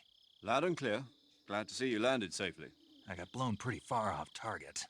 Snake, let's go over your mission objectives one more time. Rescue Sokolov. Find out what's happened to the Shagohod, then destroy it. And finally, eliminate the boss. Eliminate the boss. This mission will be codenamed Operation Snake Eater. Because I'll be taking on the boss in our Cobra unit, right? Don't forget about Colonel Volgin. I'm not a hired killer. I know, but that was the Kremlin's demand. Demand? You mean it wasn't just a request? What's it to us if the Khrushchev regime is threatened by the Colonel and his faction? If supporting the current regime helps us avoid a nuclear exchange, then that's what we'll do. And what are the CIA's demands? Our priorities are the rescue of Sokolov and the destruction of the Shagohod. Roger that, Major Tom. Hold on, Snake. What now? I'm changing my codename. It turns out Tom wasn't the most auspicious choice. What do you mean? Well, the truth is, when I chose my codename, I picked the wrong one. The wrong one? Did you ever see the movie The Great Escape? It came out last year. Oh, must have missed that one. Anyway, it's based on a true story about prisoners who escaped from a POW camp in Nazi Germany. The prisoners dig 3 tunnels as part of their plan, but the Nazis find 2 of the tunnels before they're finished. The prisoners succeed in escaping by using the last remaining tunnel. The names of those 3 tunnels were Dick, Harry, and Tom. I get it. You used the name of the tunnel they escaped in as your code name because you thought it would bring you good luck. Yes, that's exactly right. At least, that was the plan. But I got the name wrong. The one they escaped in was Harry. Tom was one of the unlucky tunnels. It was discovered by the Nazis before it was finished. I watched the movie again just to make sure. In fact, I even ordered the actual film from the movie company. yeah, it doesn't sound like the greatest name to use. So what should I call you? You know, let's just use Zero, like we've been doing all along. All right, then. Major Zero it is. We'll start over from square one. From square zero. My frequency is 140.85. Oh, I almost... Ja, wissen wir. Los geht's. Also, jetzt wissen wir's. Wir müssen die Welt vor einen dritten Krieg retten, weil unser Boss uns verraten hat. Und jo. Dinge halt. Und der Boss hat uns verraten, somit müssen wir jetzt uns quasi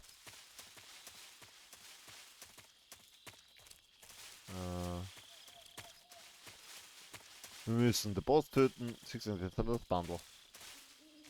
Der Legendary Snake. Wir müssen den Shaggerhut zerstören. Wir müssen alles. Wir machen alles allein.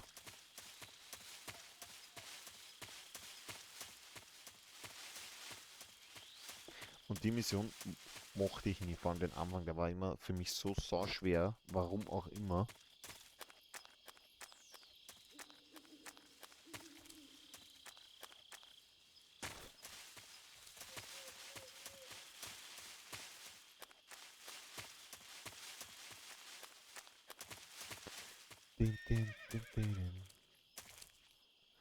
Da eine grüne Büttern. Schauen wir, ob wir das System dribbeln können. Wir nehmen die Waffe mal raus.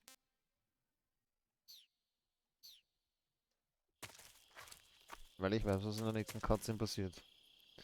Aber ich glaube, es wird nichts helfen.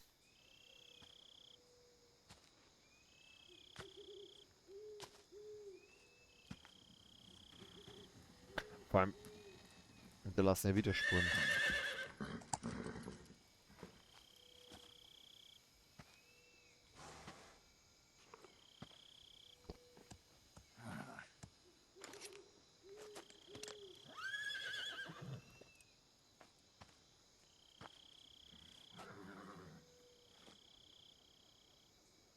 Looks like death wasn't ready for you yet.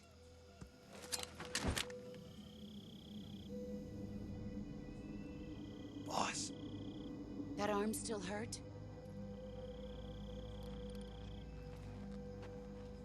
What are you doing here?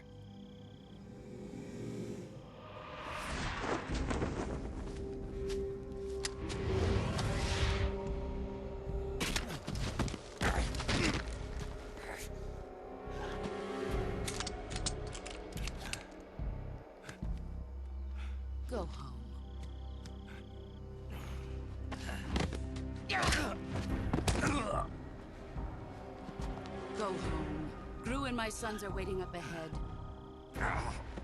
You don't have a prayer of finishing your mission. You're not even armed. Boss!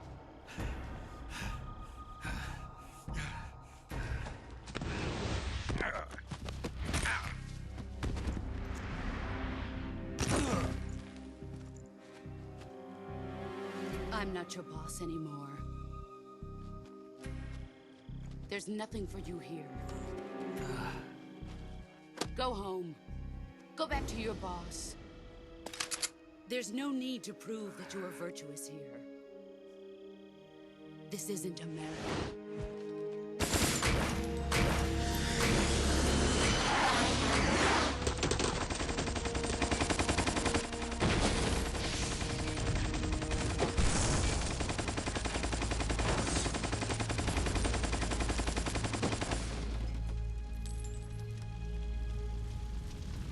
That should stir things up a bit. You'd better hurry. Training blood. The border is 60 miles south of here. You ought to be able to run that far.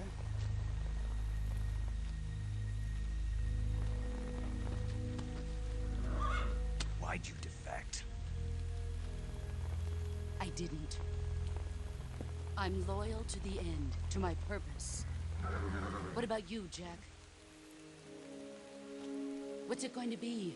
Loyalty to your country or loyalty to me? Your country or your old mentor? The mission or your beliefs? Your duty to your unit or your personal feelings? Huh? You don't know the truth yet. But sooner or later you'll have to choose. I don't expect you to forgive me.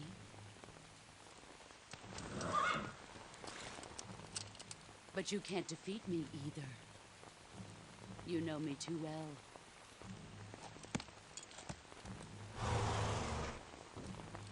Just look at that bandana. If you can't put the past behind you, you won't survive long.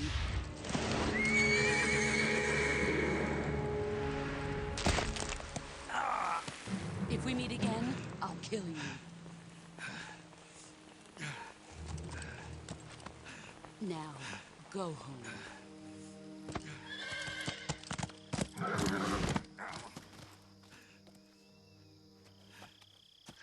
Dat war der Boss. This is Snake. Major Zero. I read you, Snake. I was ambushed by the boss. You were what? The drone's been shot to hell. It's up in flames. That's not good. Enemy scouts are going to come looking for you. Yeah, I know. But what was the boss doing here in the first place? There's got to be a leak somewhere. No, that's impossible. The man the boss is working with, Volgin, isn't exactly on speaking terms with Khrushchev. I lost my gun. The boss destroyed it. Snake, I know how you're feeling. It's hard for me to believe, too. Hat that sie's a nicht legendary ausgezahlt. hero like the boss would go over to the Russians. That she'd double-cross us like this. But that's how it is, and if you don't accept it, you'll never be able to beat her. That's not the problem. In terms of sheer technique, I'll never be able to beat her. I know that all too well. You've got to do it, Snake. She's your enemy and your objective. Enemy? We were together for 10 years, and now you tell me she's my enemy? Enough. Hurry to the factory where Adam is waiting. Scouts have probably already been sent out to investigate the explosion. You've lost your weapon, right? That means you've got no chance of winning in a battle situation. Whatever you do, don't let them see you. Let's go.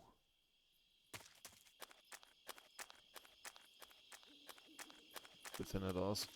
Verdammt.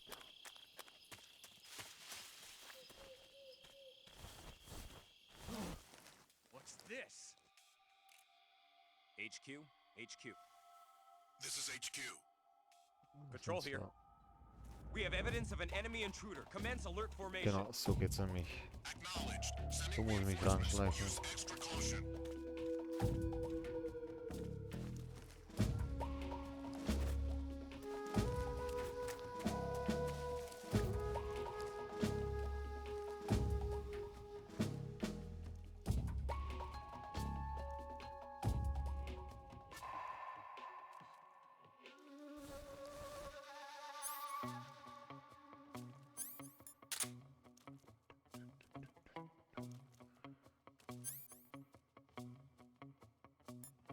Das waren die einzigen Karten. Personenmelder, der piepst, Bewegungsmelder und Sonar. Den habe ich aber nie gespielt.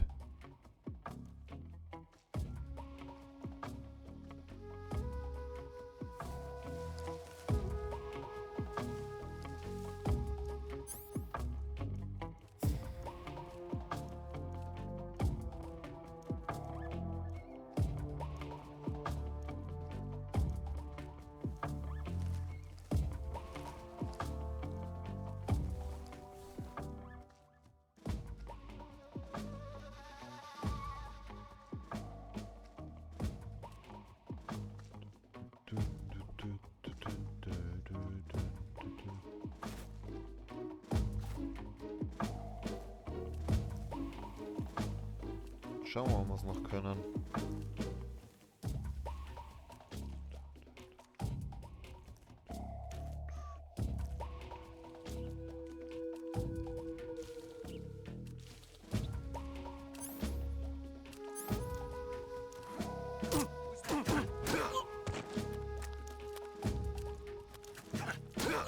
What's wrong?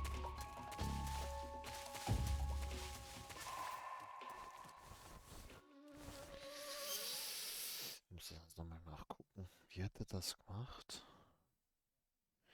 Wie hat der das gemacht?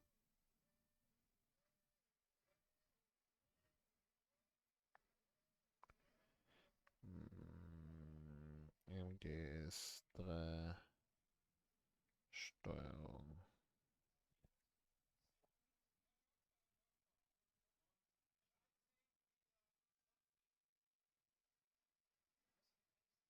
Genau das will ich wissen, wie er das macht.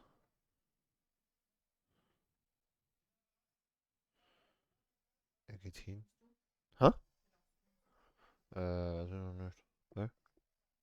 Also bis 10 auf alle Fälle, dann schauen.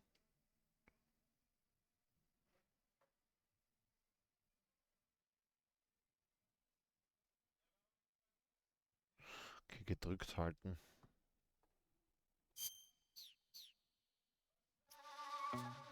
Ah. Damn it!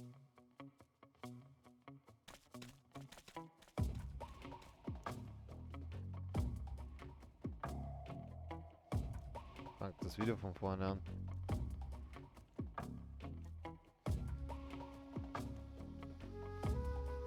Aber kannst du gehen, bitte?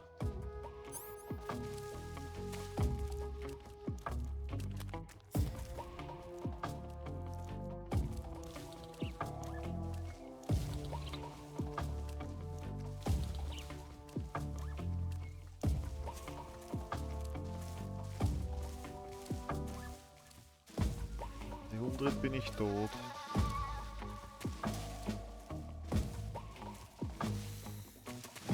Boah, das war knapp. Jetzt hätte mich fast die Schlange bissen. Habt ihr das gehört?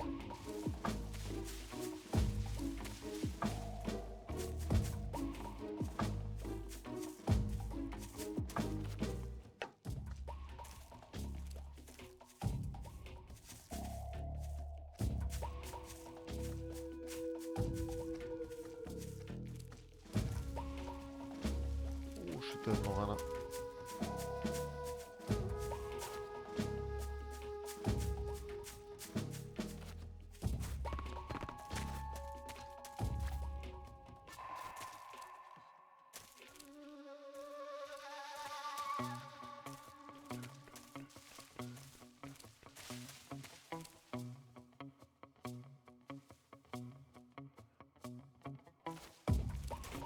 Wie ich das früher gespielt habe. Ah, genau.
There's nobody here. We've lost sight of the enemy. He's here somewhere. Find him. Huh? Who's that? Who's that? Boah. Radio, get us back.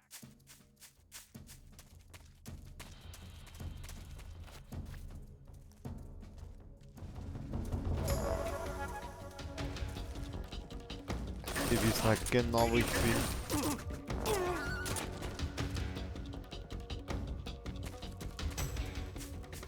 Vorbei ist es. No enemy here. Schade. Wollte eigentlich das jetzt ausprobieren.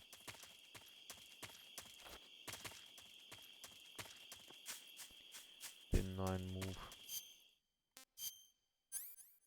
Ja, die ist weg. Die ist weg. Die Waffe ist weg. Den, den, den, den, den. Den, den, den. Den, den, den. Den, den, den, den.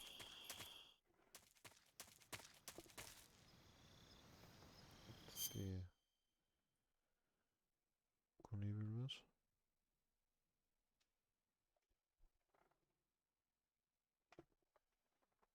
Glaube ich.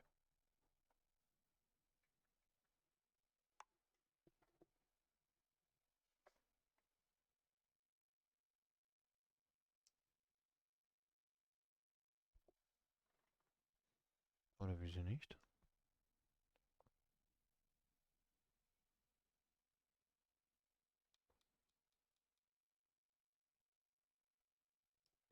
Ah, hat.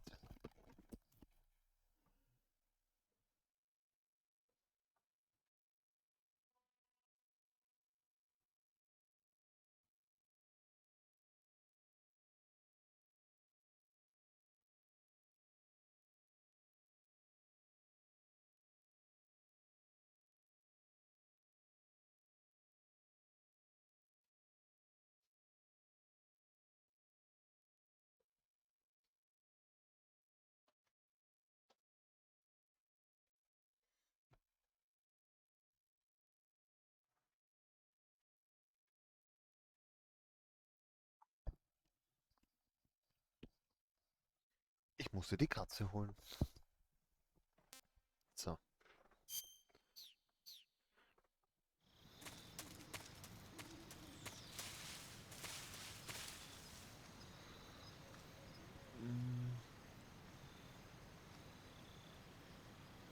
So, jetzt probieren wir das. Das ist die Frage, weil ich die Ding aufgehoben habe, glaube ich.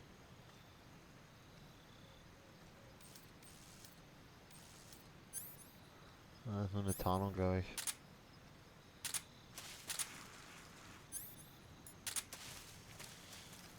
Jetzt probieren wir das. Ich will das hinkriegen. Macht beim Einserteil so einfach. Und dem ist so mühsam. Jawohl. Das war aber auch noch nicht das Richtige.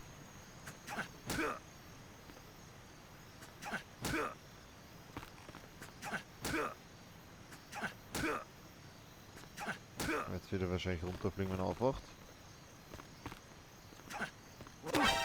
Ah ja.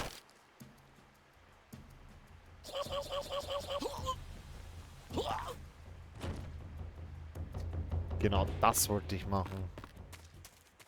Ich kann's wieder.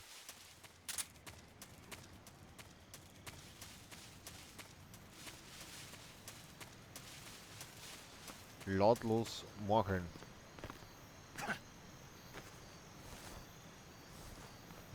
Tschüss.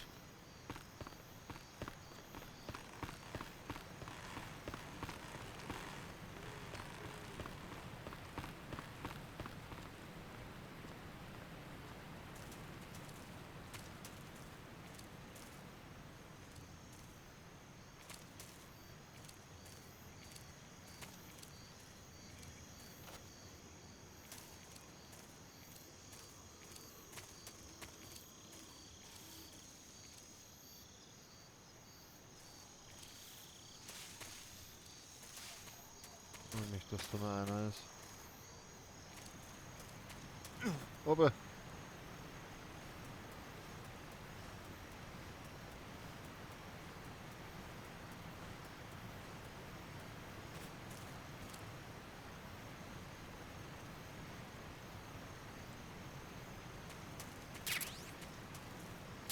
Ah, Regentropfenuniform, genau. Die ist urnice. Auf alle Fälle wurde auch bei dem Spiel, was ich halt so geil gefunden habe, das Gewicht quasi, was man da mitträgt, wird da quasi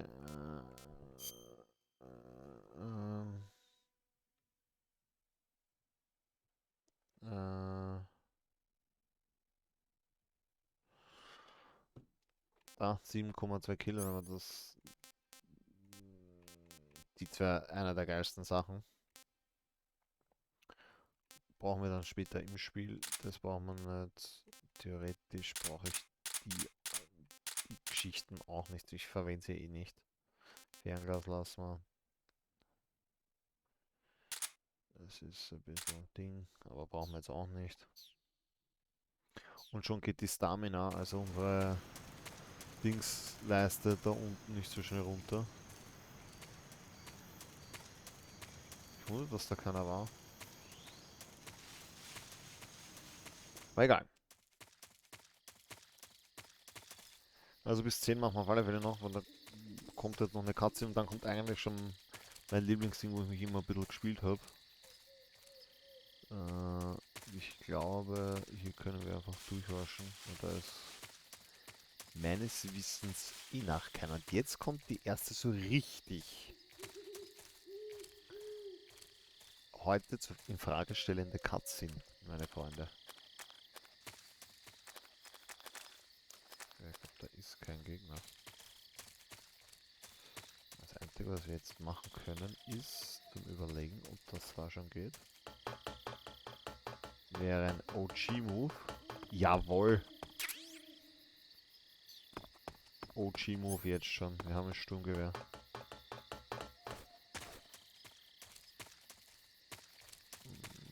Ich bilde mir noch ein, dass da aber noch irgendeine Waffe ist. Ich glaube, das sind 2 Waffen zum Finden. Ich weiß aber nicht mehr. Ich bilde mir ein, es gibt hier noch eine Pumpgun zum... Eine Pumpgun.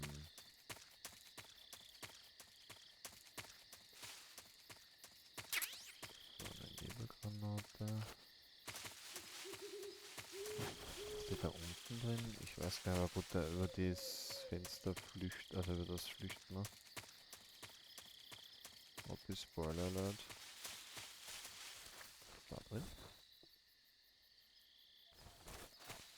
Irgendwo. Das eine.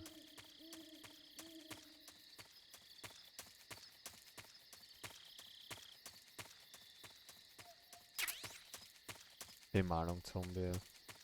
Auch nice.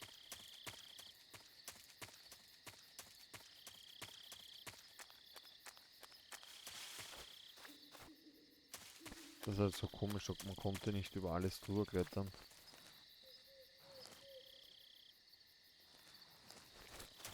Achso.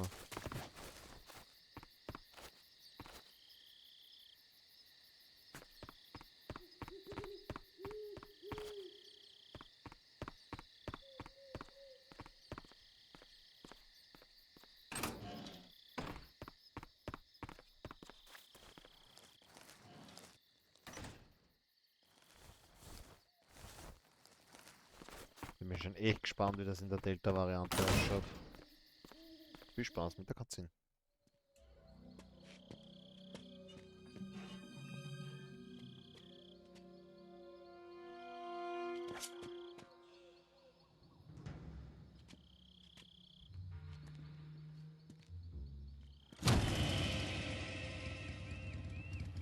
Sorry I'm late. Cut the engine. They'll hear us.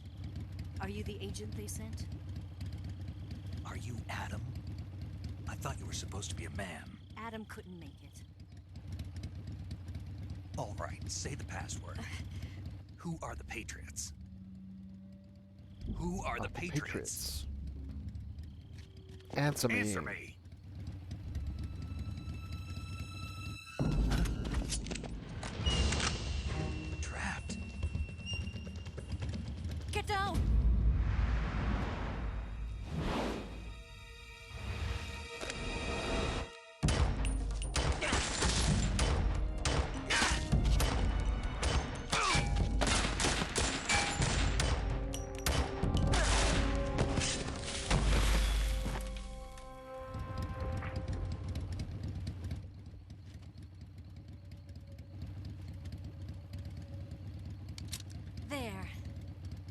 There's your answer.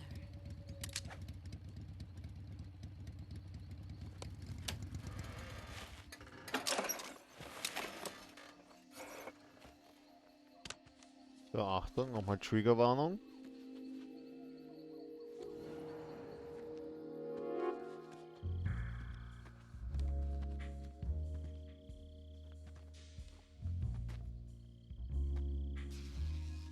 So, bewusst will das Spiel, dass wir diese Taste drücken.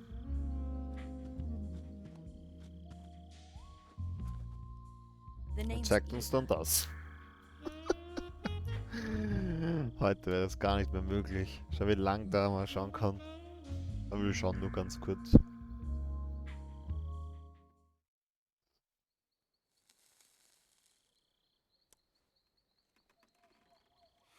Bin gespannt, ob das im Remake dann auch so geht.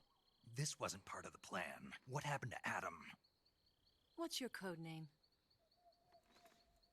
It's Snake. Snake, huh? Well, I'm Eva. Are you here to tempt me?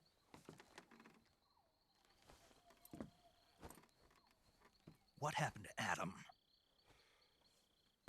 Colonel Volgan is a very suspicious man. He decided Adam wasn't the right person for this mission. And you were? Yes, Why? because I can do things he can't. I heard you used to be a codebreaker for the NSA. I was. 4 years ago, I defected to the Soviet Union with Adam. Mauser military. The broom handle. It packs quite a punch. Nice to have when you're on a bike. You held it sideways and used the muzzle jump to create a horizontal sweep. That was impressive. Bet you've never seen that technique in the West. It's imitation, isn't it? Yeah. It's a Chinese Type 17 pistol. Around here, even that's hard to come by. Don't worry, though. The one I've got for you is American-made.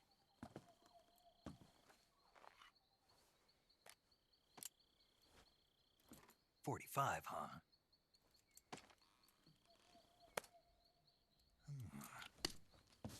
Incredible.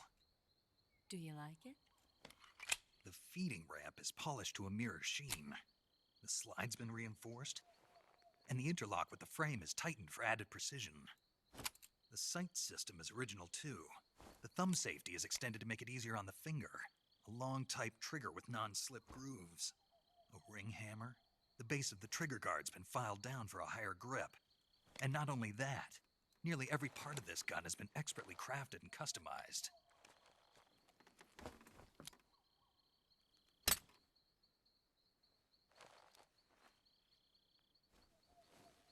Where'd you get something like this? I grabbed it from a Western munitions armory. It probably used to belong to one of your officers, and there are more where that came from.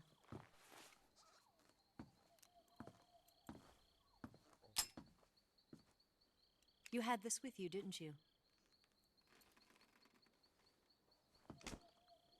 Better take this too. What's that? A disguise to make you look like a scientist. A disguise? Yes. You're here to rescue Sokolov, right? Sokolov's still safe then? Yes. He's being forced to continue his work on the Shagohod. Where? At the lab. They've got a whole army of scientists there developing new weapons. Security is tight, but if you disguise yourself as a scientist, you might be able to sneak in. Can we get Sokolov out of there? We'll see, won't we? Tell me how to get to the lab. The safest way in is from the rear. First, you'll need to head north through the jungle. You'll come to a heliport used for shipping materials. Pass the heliport and continue north, and there will be a large crevice. Descend into that area and you'll reach a cave. Move through the cave and you will arrive at a mangrove swamp. After the swamp, there'll be a warehouse. Make your way through the warehouse and you'll come out just south of the lab. Got it. Got it. And just what are you doing there? Ja, freut sich über die In Waffe, dann close macht range das wenig. combat, a knife can sometimes be more useful than a gun. By doing this, I'll be able to hold a knife at the same time and still keep the gun steady. That way, I can instantly switch between a gun battle and a knife fight.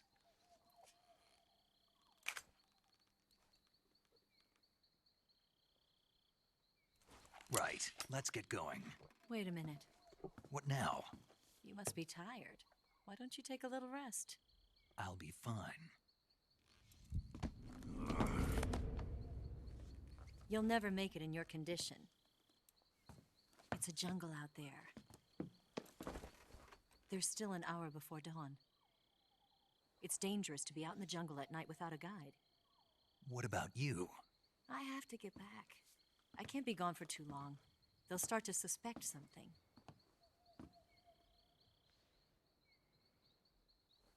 Don't worry. I'll keep you updated over the radio. That's it? My orders are to provide you with information, nothing more. You look disappointed. All right then. I'll do something special for you.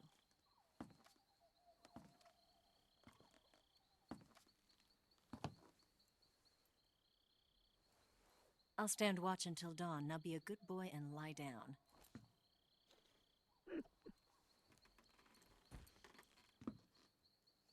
What's the matter? I don't know you well enough to trust you. How well do you have to know me to trust me? I don't know if I can trust anybody.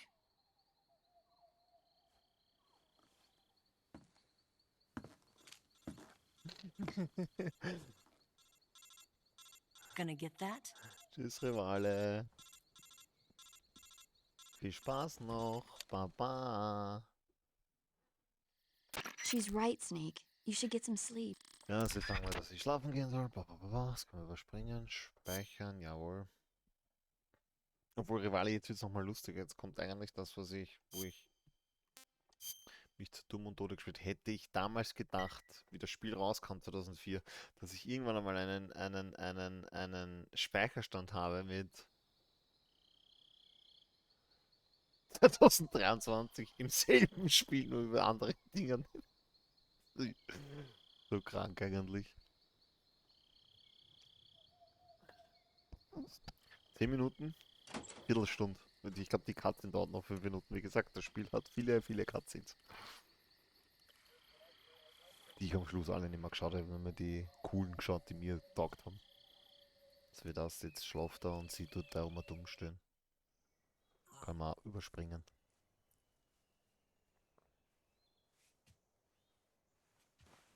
Achso ja, kurz kuxeln. Ich hab doch geschaut. What's the matter? Da ist ein Rivale. Wie die Blonde. I see. 4 of them. Der ist für heute.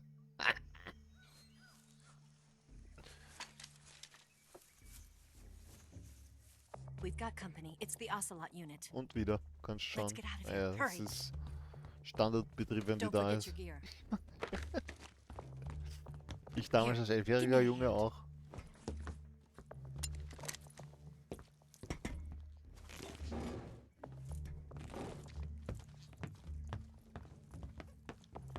So, jetzt werden wir sich gleich einen Rambo-Snake reinziehen.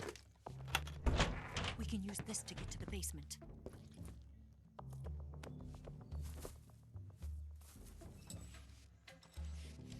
Mit Ocelot. Damn it! Ocelot. Und sie kann das Spiel aus. Ich kann mitspielen. Ich spiele die Blonde. Die Haare, die. I'll keep them busy. Weil das damals so war, ich sehe. 2004 wurden Spiele noch so gemacht.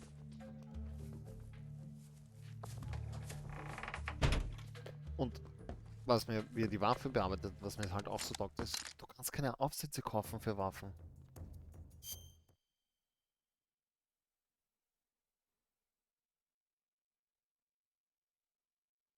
Ja, das habe ich mir hätte ich mir auch nie gedacht, dass ich das irgendwann mal brauchen wird. Aber wie gesagt, ich habe dieses Spiel ja ewig und ewig und ewig gespielt. So. Rambo Snake. Oder rennen wir mit dem Wissenschaftler, aber da kann ich keine Waffen tragen. Der Wissenschaftler Snake. Rambo. This is Snake. Colonel, can you read me? On the splitter.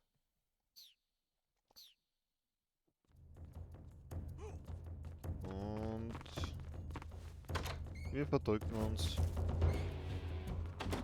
Wiedersehen, meine Freunde. Sie kommen gleich da oben hinein. Bam, bam, bam, bam. Ah, auf einmal habe ich die wieder.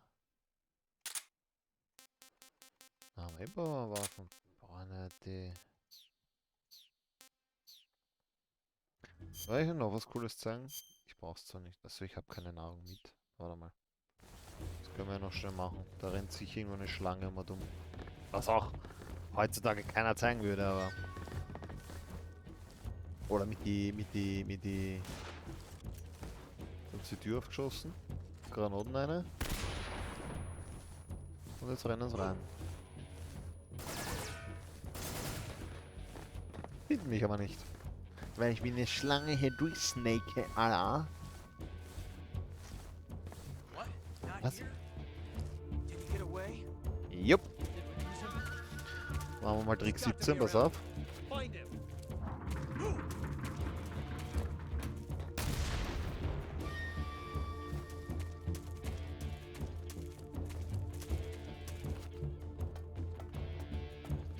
Da muss ich aufpassen, da ist einer. Genau, das wollte ich gerade sagen.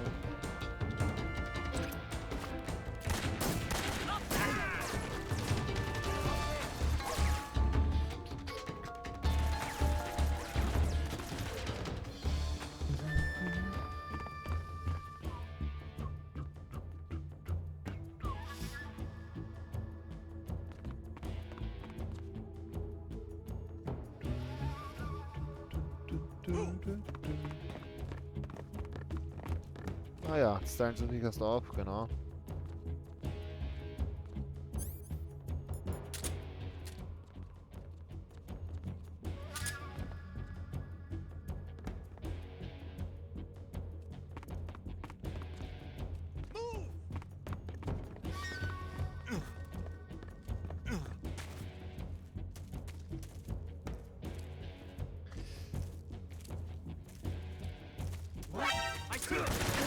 Aha.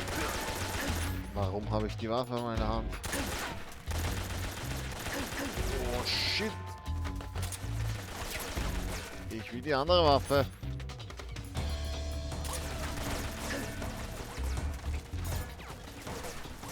Aber jetzt kann ich da wenigstens das zeigen, was ich dir eigentlich zeigen wollte, Rivale. Nämlich Heilmittel.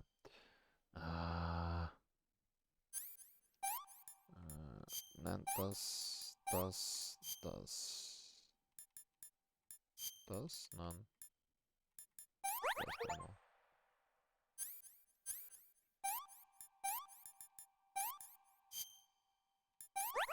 Jetzt sieht man es leider nicht. Wenn es so oben angeschossen ist, hat er halt oben. Ne? Jetzt rennst du halt mit dem Verband um und das fand ich damals als Detailgrad einfach nur insane. Ich glaube, von dem habe ich auch so meine Detailverliebtheit.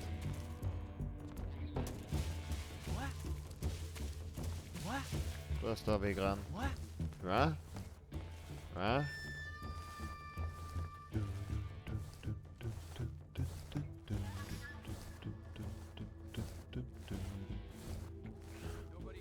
Nobody here. Jetzt machen wir auch nochmal den Rainbow.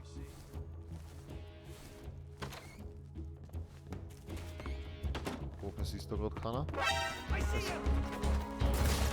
Außer durchs Fenster. Gehen wir wieder rauf.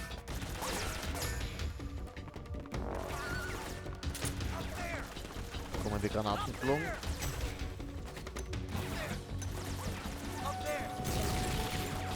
Wie da alle daherkommen. 1, 2, 3.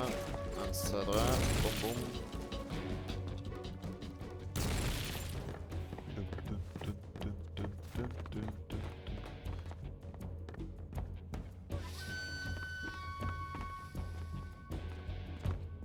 Ich muss das eigentlich alles noch einsammeln, bevor...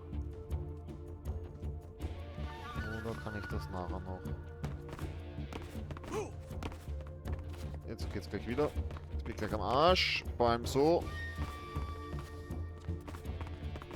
Na genau, du bist ein Held, Alter.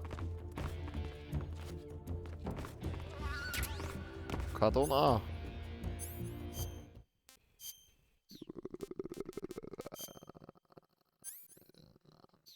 Was ist hier?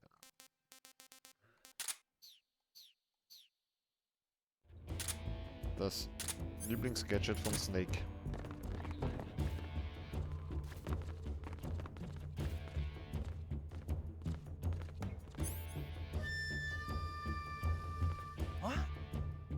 I see him!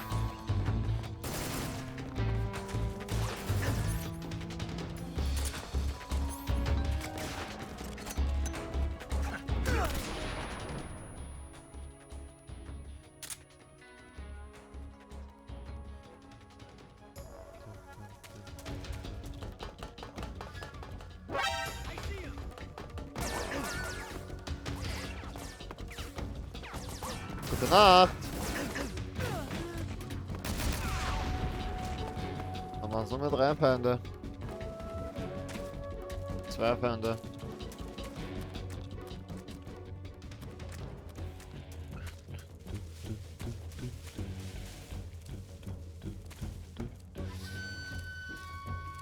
Oh, 2 sind knockt, ne? Sind das die 2, ne? I see him!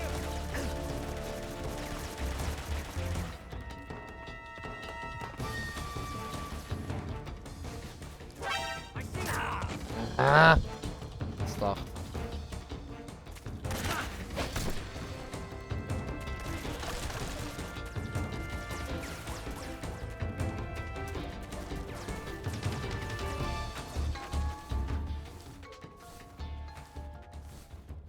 Ich will einen Wolf morden. Die Musik, ich könnte mir das den ganzen Tag anhören. Man gefühlt so oft, wie ich das Spiel schon gespielt habe, höre ich die Musik schon den ganzen Tag.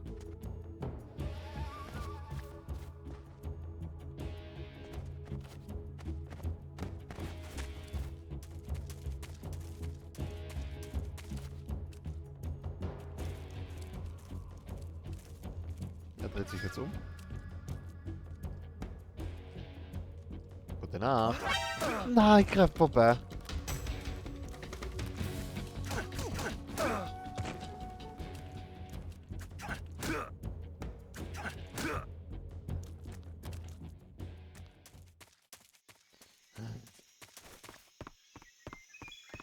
Das war nicht so geplant. Minensuchgerät, genau, das ist wichtig, das brauchen wir nachher. Das ist halt auch so, was ich halt so leibend finde, wenn du manche Sachen nicht hast, stehst du bei manchen Rotsichtgerät, siehst du? Du hast dann manche Sachen nicht. Das ist sowas von Sneak 2. Hat man halt manche Sachen nicht und die kriegst du halt im Late Game kaum bis gar nicht mehr. Ich glaube, manche Sachen kriegst du nicht. Also musst du jetzt quasi alles einsammeln, dass du es hast. Irgendwo ist noch eine Shotgun, will ich meinen. Bilde ich mir ein. Irgendwo ist eine Shotgun.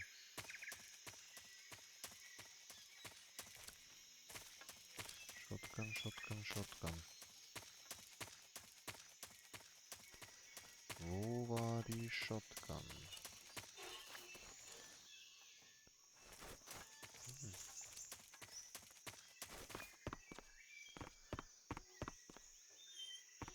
Ich meine, das ist eine Shotgun gab. Mal kurz zu überlegen, ne? Ich glaube, da hinten war ich.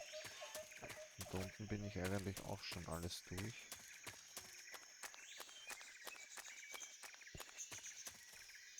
Ah ja. Jetzt vorbei. Jetzt kommt noch mal eine legendäre Cutscene. Und ich glaube, nach dem werden wir ja auch beenden. Aber viel Spaß jetzt nochmal mit der Cutscene.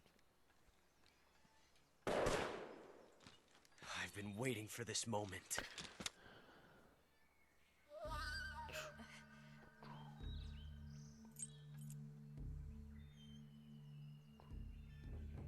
That's it. Das ist der Pose. That's the stance. So I sagt don't das. think so. Das jetzt a female soldier A female spy? oder so.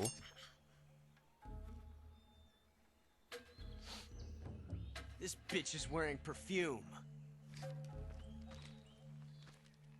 Stay where you are. I've had enough of your judo. I see you've got yourself a single-action army. That's right. There'll be no accidents this time. You call that an accident? Well, it wouldn't have happened if you hadn't been showing off. What did you say? It's a nice gun, I'll give you that. But the engraving gives you no tactical advantage whatsoever. Unless you were planning to auction it off as a collector's item. And you're forgetting one more very basic thing. You don't have what it takes to kill me. We'll see. 6 shots. 6 shots. Freue mich schon, wenn er das jetzt sagt.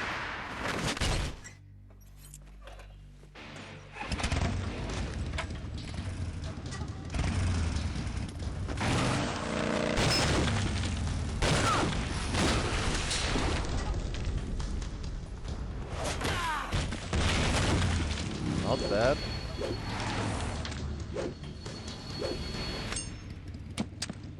Damn. 6 shots. That thing only carries 6 shots. The Makarov carries 8. You have to get a feel for how many you have left.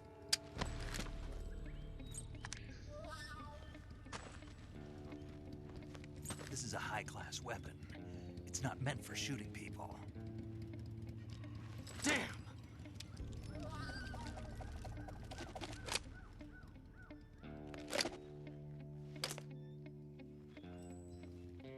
This isn't over yet.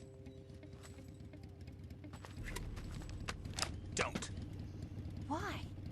He's still young. Still young. You'll regret stopping me. Jawohl, das stimmt, ja. Damn it! I've got to get back before he does.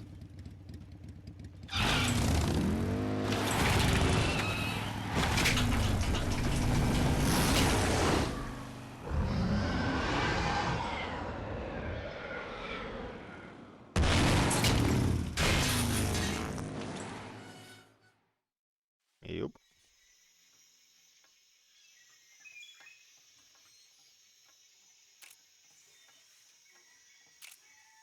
Ich hoffe, das neue Mittel geht an Fotomodus.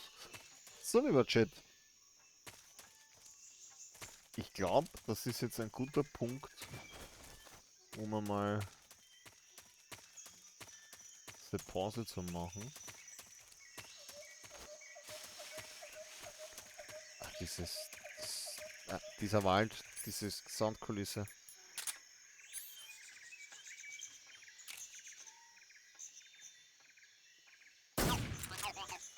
Bagabagau, Bagabagau, Bagabagau, Bagabagau. War hier irgendwo eine Shotgun? Das da, oder was? Ich habe eh schon imitiert, ich sagte als kleines Kind, also als Jugendlicher früher, wenn wir im Wald wandern waren, hatte ich eine Tarnhose, also Tarnhose eher selten, aber ein Tarnleiberl, so ein Leiberl, Handschuhe, und dann immer für mich Metal Gear gespielt, wenn wir im Wald waren. Aber ist ja wurscht. Ich habe einen Spaß gehabt. Das, glaube ich, geht aus rechtlichen Gründen auf Twitch nicht. Obwohl, er schafft es eigentlich auch. Die Figur hätte ich eh von ihm so geäckert.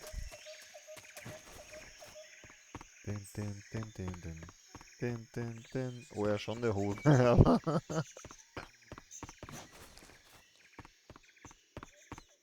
Sokolov.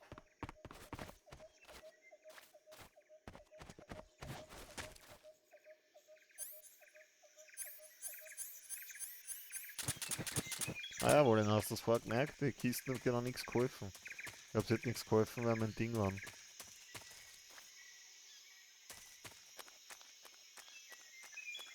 Im Headglitch.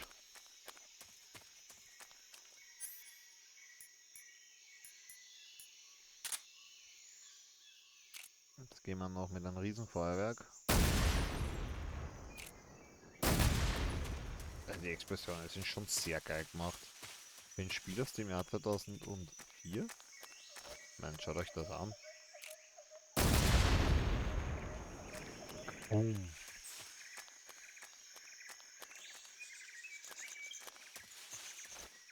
Das war's. Mehr Feuerwerk haben wir nicht.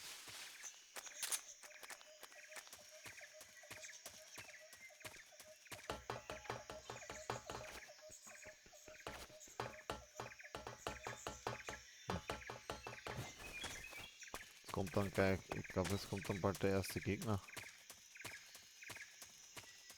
Das dauert nicht mehr lang. Das ist wieder, weil die Welt noch in Ordnung. Das ist, wir brauchen einen schönen Hintergrund, wo wir Tschüss sagen können. Das ist so.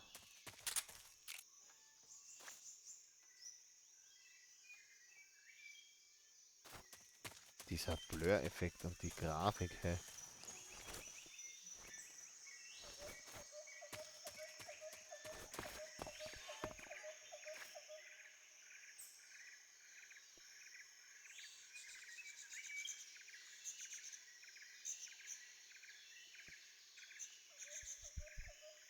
So, soll ich euch den Stream laufen lassen, dass du schlafen gehen könnt?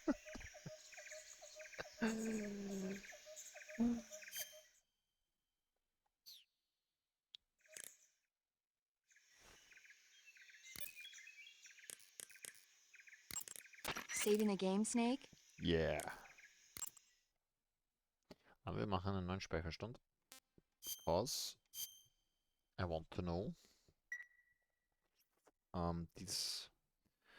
Dass ich da vielleicht nochmal zurückgehen kann. Hey, Snake, you ever heard of Godzilla, King of Monsters? Das ist auch cool, gibt's ja immer so It's a Dinge. movie. You haven't seen it? Nope.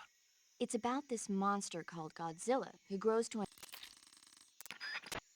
Ich muss leider sagen, es gibt aber nicht mehr so gute Games wie da. Entweder weil das damals neu war und man es noch nicht gekannt hat. Oder weil... Da gerade irgendwas. Eine Schlange. Ah, das kann ich euch noch schnell zeigen.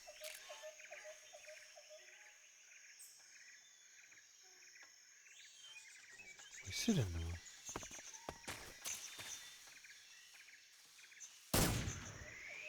Das zeige ich euch noch schnell und dann...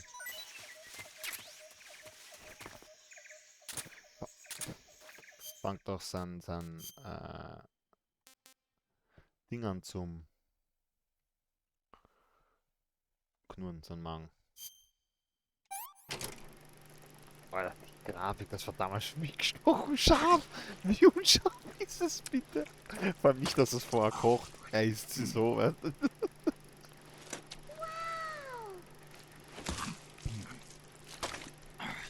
Einfach voll useless.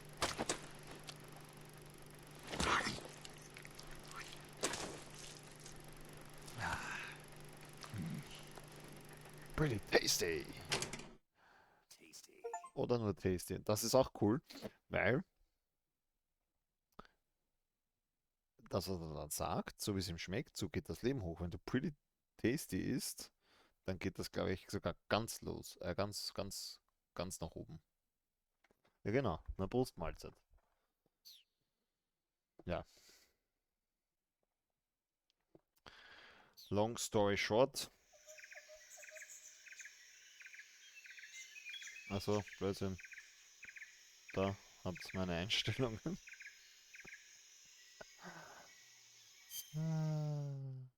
Genau, so machen wir das. So dann, long story short, the game is over. Ich hoffe, euch hat es gefallen wie mir. Es war geiler Nostalgietrip. Ich freue mich schon, wenn ich wieder weiter playen kann. War das schön?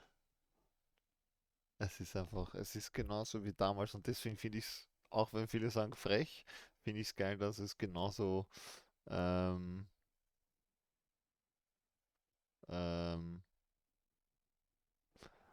So ist wie damals halt. Wie meinst du meine Einstellung? Super. Wie meinst du das? Ich wünsche dir eine gute Nacht und tolle Träume von MGs. Ich dir auch, Rivale. Wie habe ich vorher gesagt? Warte mal, wie habe ich gesagt? Hast nicht gemerkt? Muss ich so weit zurückscrollen? So viel habt's geschrieben. Rimale, genau. Rimale.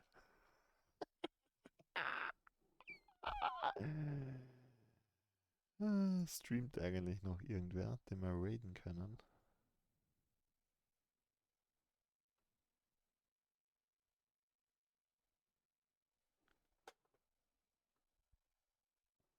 Achso, deine Einstellung, deine Toneinstellung. Achso, na dann.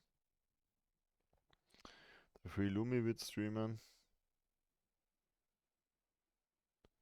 60 Zuschauer, aber ich habe gerade keinen Bock zu raiden. Ich sag's ehrlich, wie es ist. Gut, lange Rede, kurzer Sinn. Ich bin jetzt dahin. Morgen streamt der Wallinger, da kommt Hallo. Donnerstag sollte mein LFM-Rennen endlich kommen, weil ich hatte gestern keine Zeit zum Schneiden. Heute habe ich Metal Gear gemacht und ansonsten Rimale, der war gut, ja. Und ja, irgendwann die Woche nehme ich dann nochmal LFM Week 5 auf. Und von mir war es das die Woche. Also nächste Woche geht es dann irgendwann weiter mit mir und dem Game hoffentlich. Ansonsten wünsche ich euch viel Spaß, gute Nacht, Metal Gear, Snake, die Moral von der Geschichte. Schlangen isst man oder auch nicht. Das würde ich jetzt einmal so sagen. Nein, die Moral der Geschichte ist, schaut, wem ihr vertraut. Das ist die Oberstory. Und ansonsten lasse ich euch jetzt mit dem schönen Klängen des Urwalds für ein paar Minuten alleine. Ich bin's raus, euer Goose. Gute Nacht.